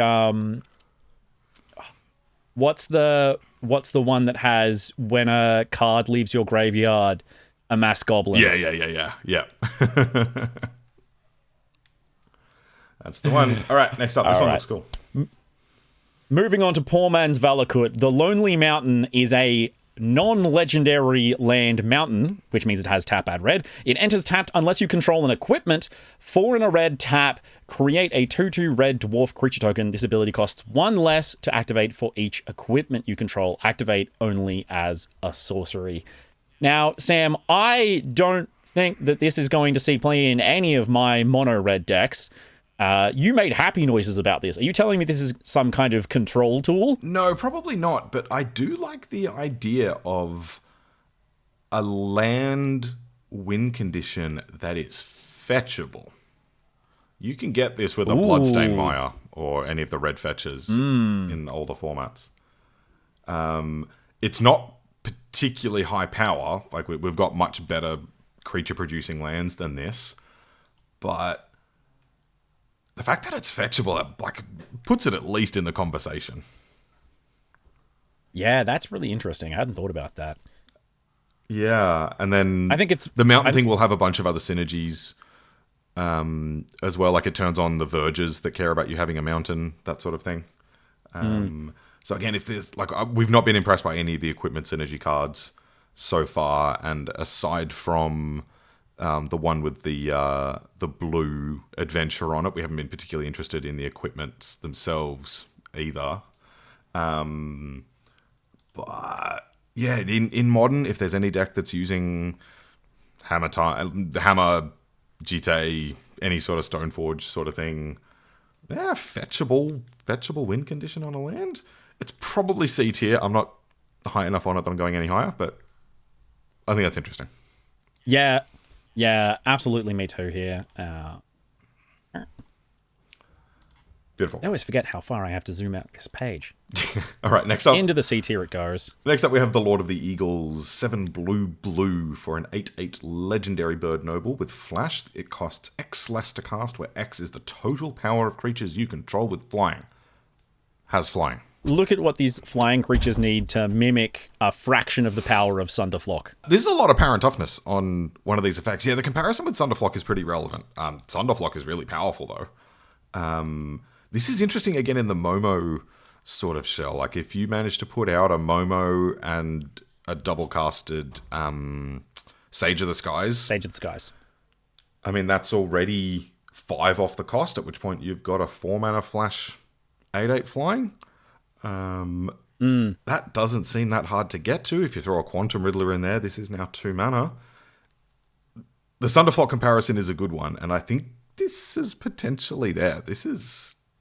That's gonna deal a lot of damage, and the fact that, like, obviously you can't have multiple of them in play because they're legendary, but if they go to point a removal spell at one of them, the next one is just going to cost 2 mana that you can cast in response.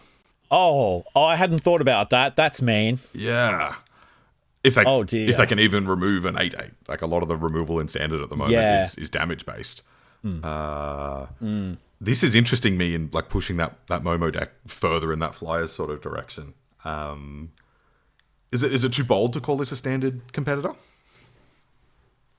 I don't think so. I was sort of making jokes about it because I can only look at this and see a terrible compared to Sunderflock. But the more that you talk about getting it in the Momo deck, and it is going to be hard to get it to be quite cheap when it's in that Momo deck, but it really is such a, like, 8/8 is so much bigger than people realize. Yeah. And sorry, it actually goes to 3 mana. The Momo itself will decrease the cost on this. Oh yeah, absolutely. So yeah, standard competitor seems totally fair. Let's go.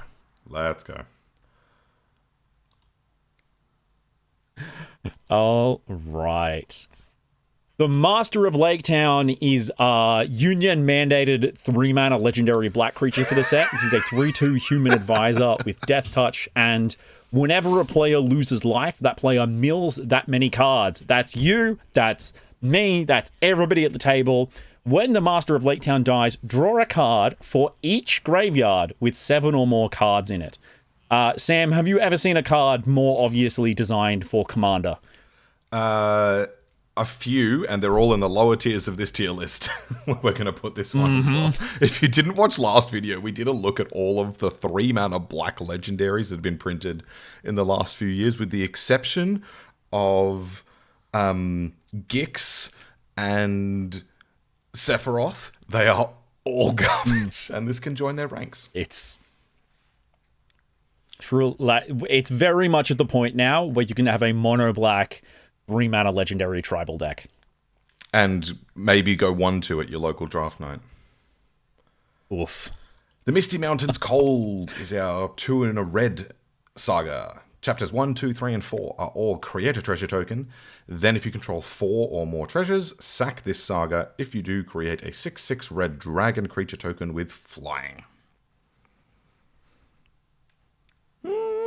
I have so many thoughts about this, and almost all of them are bad. I feel like it's entirely possible that this gets you to a dragon and pays for itself relatively quickly. It's so easy, but the fact that it sacrifices itself when it makes the 6/6 and you don't get any more of the treasures is really annoying. It's stopping you from spending treasures that you would like to spend while you wait turn after turn for a dragon. It's so hard for me to say nice things about this card. Yeah, instead of have treasures in play that you use to get your dragon, how about spend the treasures and cast a dragon? To be fair, Yeah. this lets you do both. But I think this seems like a limited kind of card. I don't think this will get there constructed. Yeah, I don't know that I want to live in the world where this is a competitive card. I think this gets bumped all the way down to just happy to be here. I think this is an uncommon, to be honest. Ooh, hang on. 3 mana enchantment that just like makes a treasure every turn. Yeah, it makes a treasure on cast, and then... I mean, it'd be a really good uncommon, but I don't know that it would be unsafe. So that's peak Thragtusk. Do it. All right, next up. Devastating. Next up is possibly our first accountants in Magic, the Notary Hobbits. 3 and 2 green for a legendary creature halfling advisor, a 1/1. When the Notary Hobbits enter, if they're not a token, create 2 tokens that are copies of them, except the tokens aren't legendary. Tap, add a colorless mana for each halfling you control. So this is a 5 mana dork that essentially next turn will tap for 9 colorless mana. Sam, how does this compare to Gruff Triplets? Yeah, not super favorably. That is a gigantic mana burst. And It is. God, that's really hard to evaluate. We can assume that the opponent will pick off one of them, at which point this is 5 mana for 2 1/1s that tap for 4. God, the fact that they're all 1/1s is so brutal. I'll say it up the front here. Yeah. I don't like this card. Okay. And part of that is this suffers really badly from sort of the sense of diminishing returns.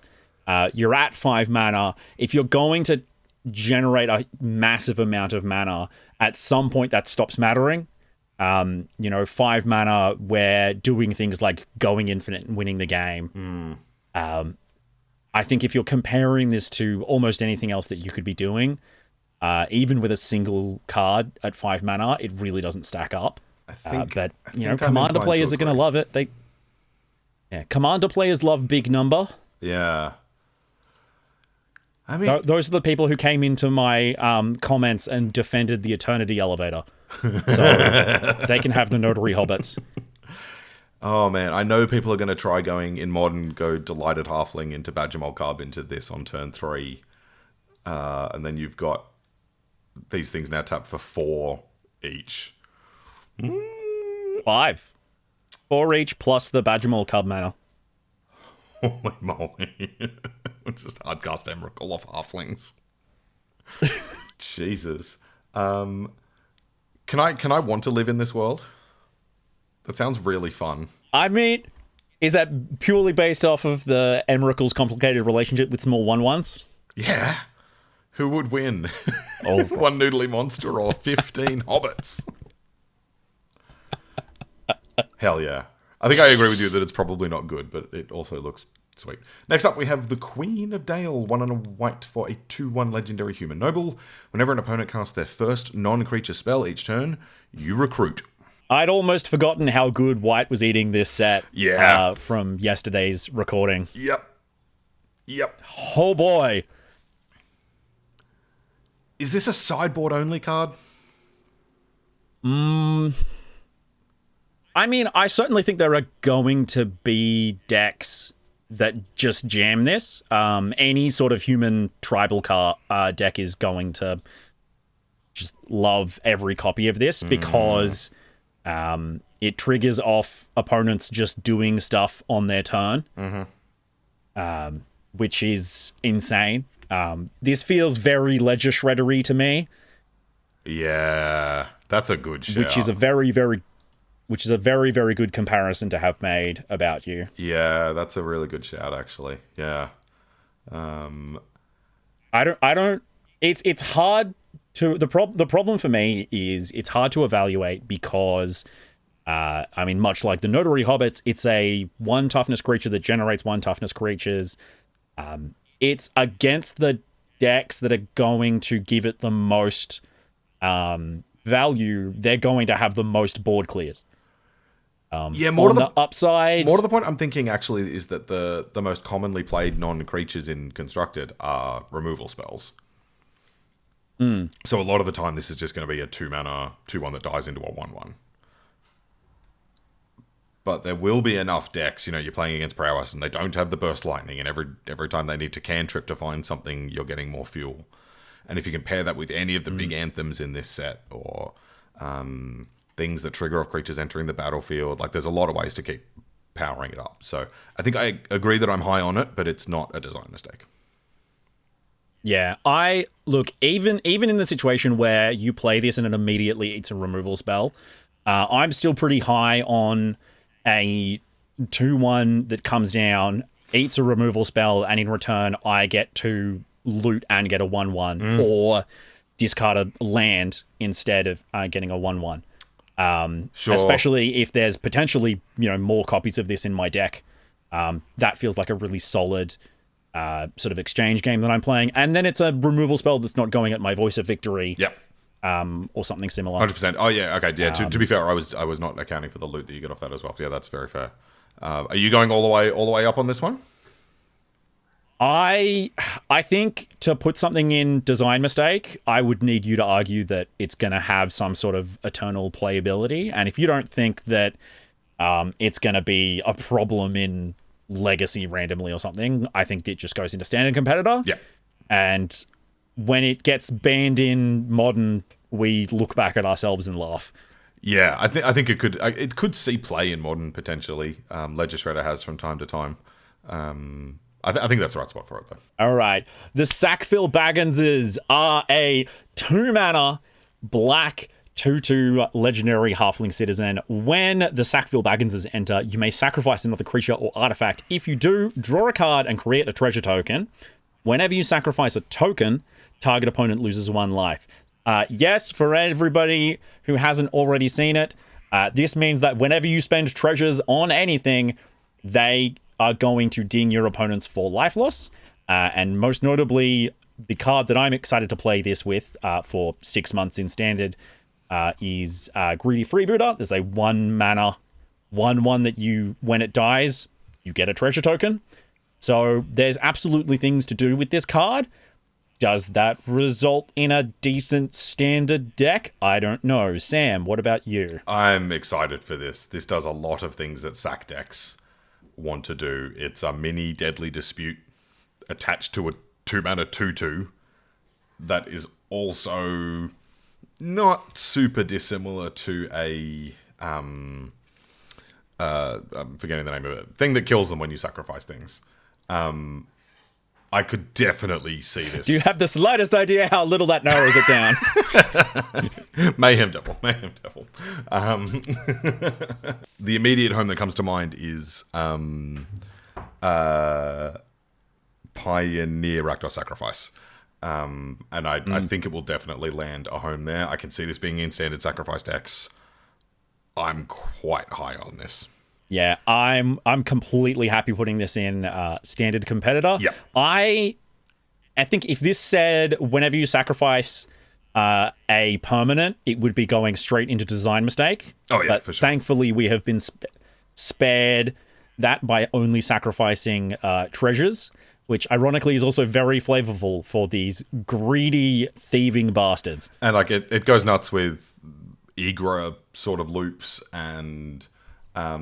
interestingly, works really well with weapons manufacturing. I'm quite high on this. This is, I think, one of the best that's in the standard competitor. Could possibly end up creeping higher, and I hope it does.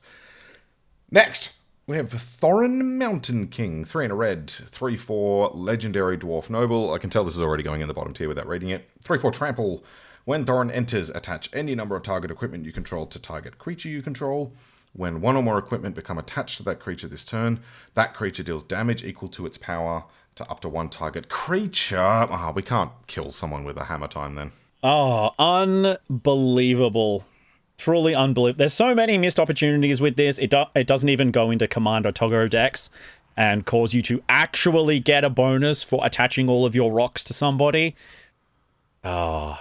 Also, I do have to cut in here. I let you finish reading the card, but Sam, I will say that I still have a healthy fear of 4-mana legendary dwarves in red from original Eldraine.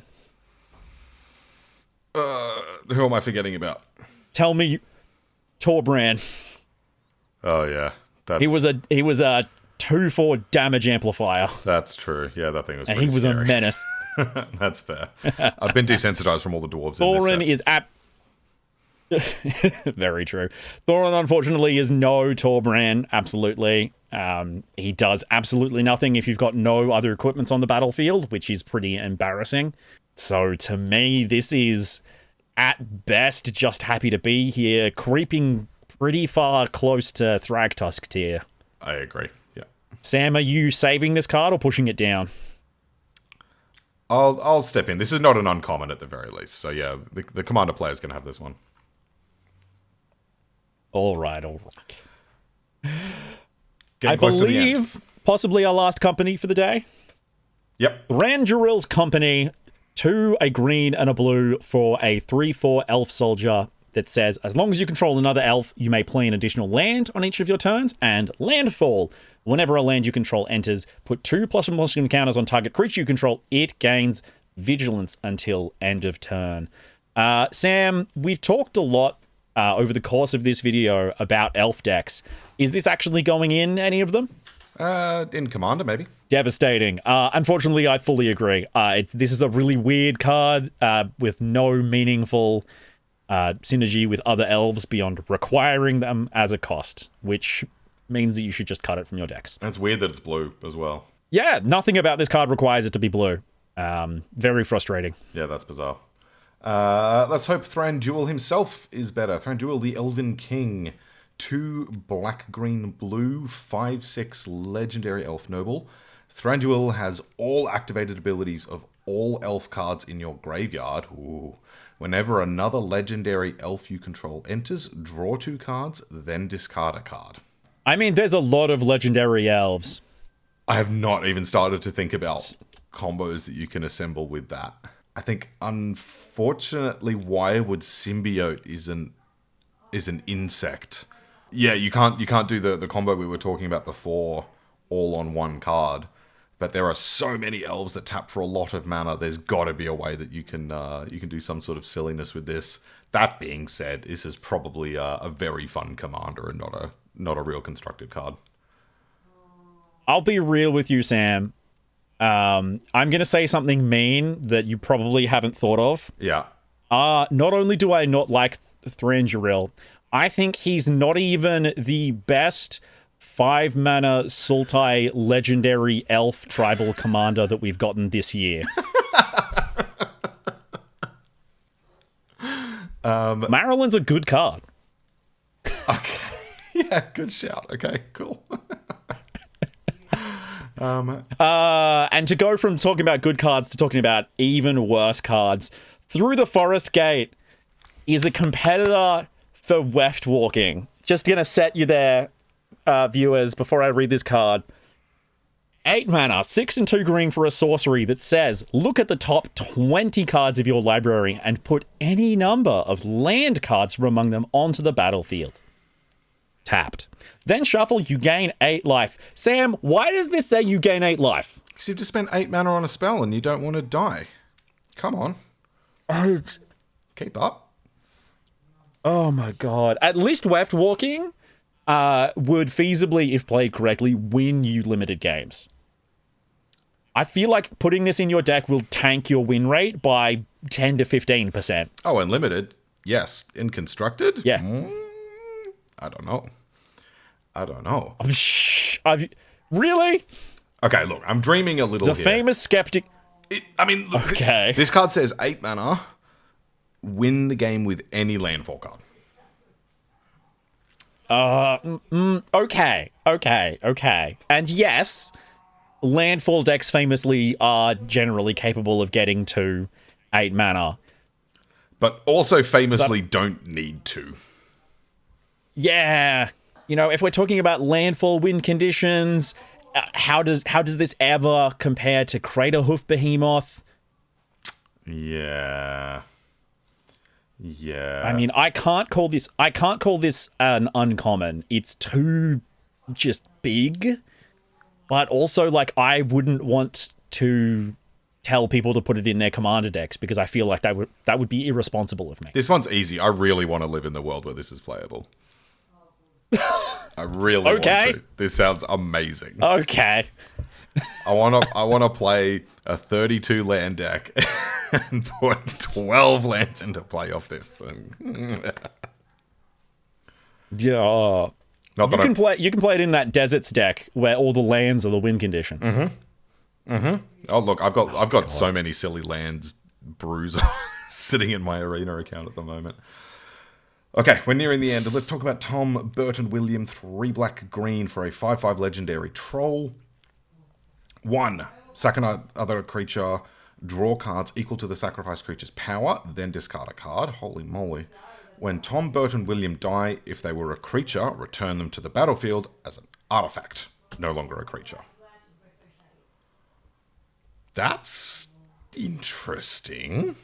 I'm a big fan of greater good effects. Yep. And this discards fewer cards than greater good despite costing a mana. Yep.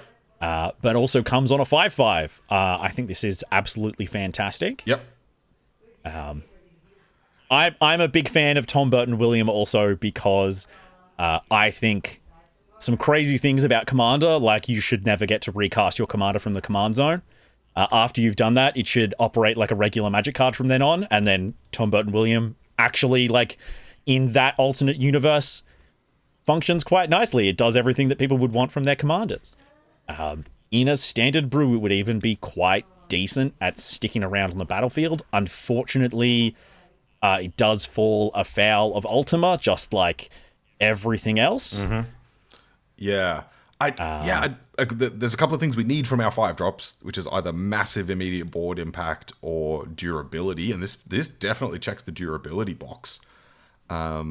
It's probably just a 1 of, maybe a 2 of, maybe it's a sideboard card for certain types of matchups, but I think this has got what it takes. Yeah, I think Tom Burton William really entirely live off whether or not there's a good green-black shell for them to go into, but I think that if there is, you absolutely include them. I can't imagine a version of any green-black shell that wouldn't want this exact card. Sure.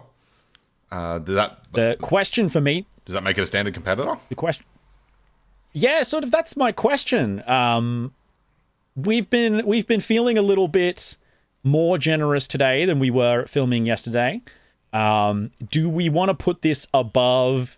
our lords and our old decrepit birds? I kind of do. Okay. The more I look at cards in this tier. Also, we just put the stupid land spell in that tier, and I don't think this is at all comparable to that, so this is going up there. Up we go. All right. 1 more card each. Uncover the Moon Letters, 3 and a blue for an enchantment that says, whenever you cast a non-creature spell, you may draw X cards, where X is the amount of mana spent to cast that spell. If you do, discard 2 cards. This card is fair.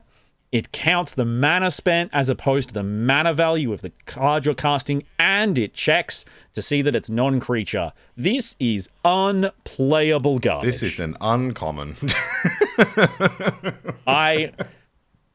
Unbelievable.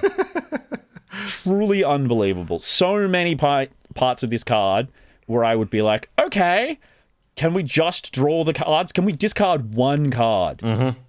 Can it be the mana value? So many things. Can it count itself? Can we get a 4 discard 2 off of just casting this card? No, none of that. Cool, bin. And we are take us home, Samuel. Finishing on a banger. Let's talk about wizard staff. 1 and a blue for an equipment. Equipped creature has prowess. If an ability of equipped creature triggers, that ability triggers an additional time. Equipped wizard 1 mana. Equipped 3 to anything else. Can I talk about this in Modern? Ooh. Oh, go ahead. Let me tell you about some wizards. Go. Let me tell you about Tamiyo. You get an extra clue token every time you attack with the Tamiyo, and the Tamiyo now has power whenever you cast non-creatures.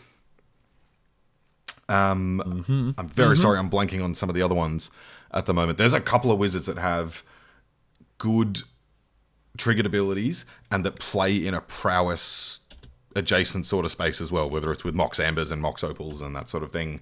And we were talking a little bit before about some wizard kind of decks. That's interesting enough to me already.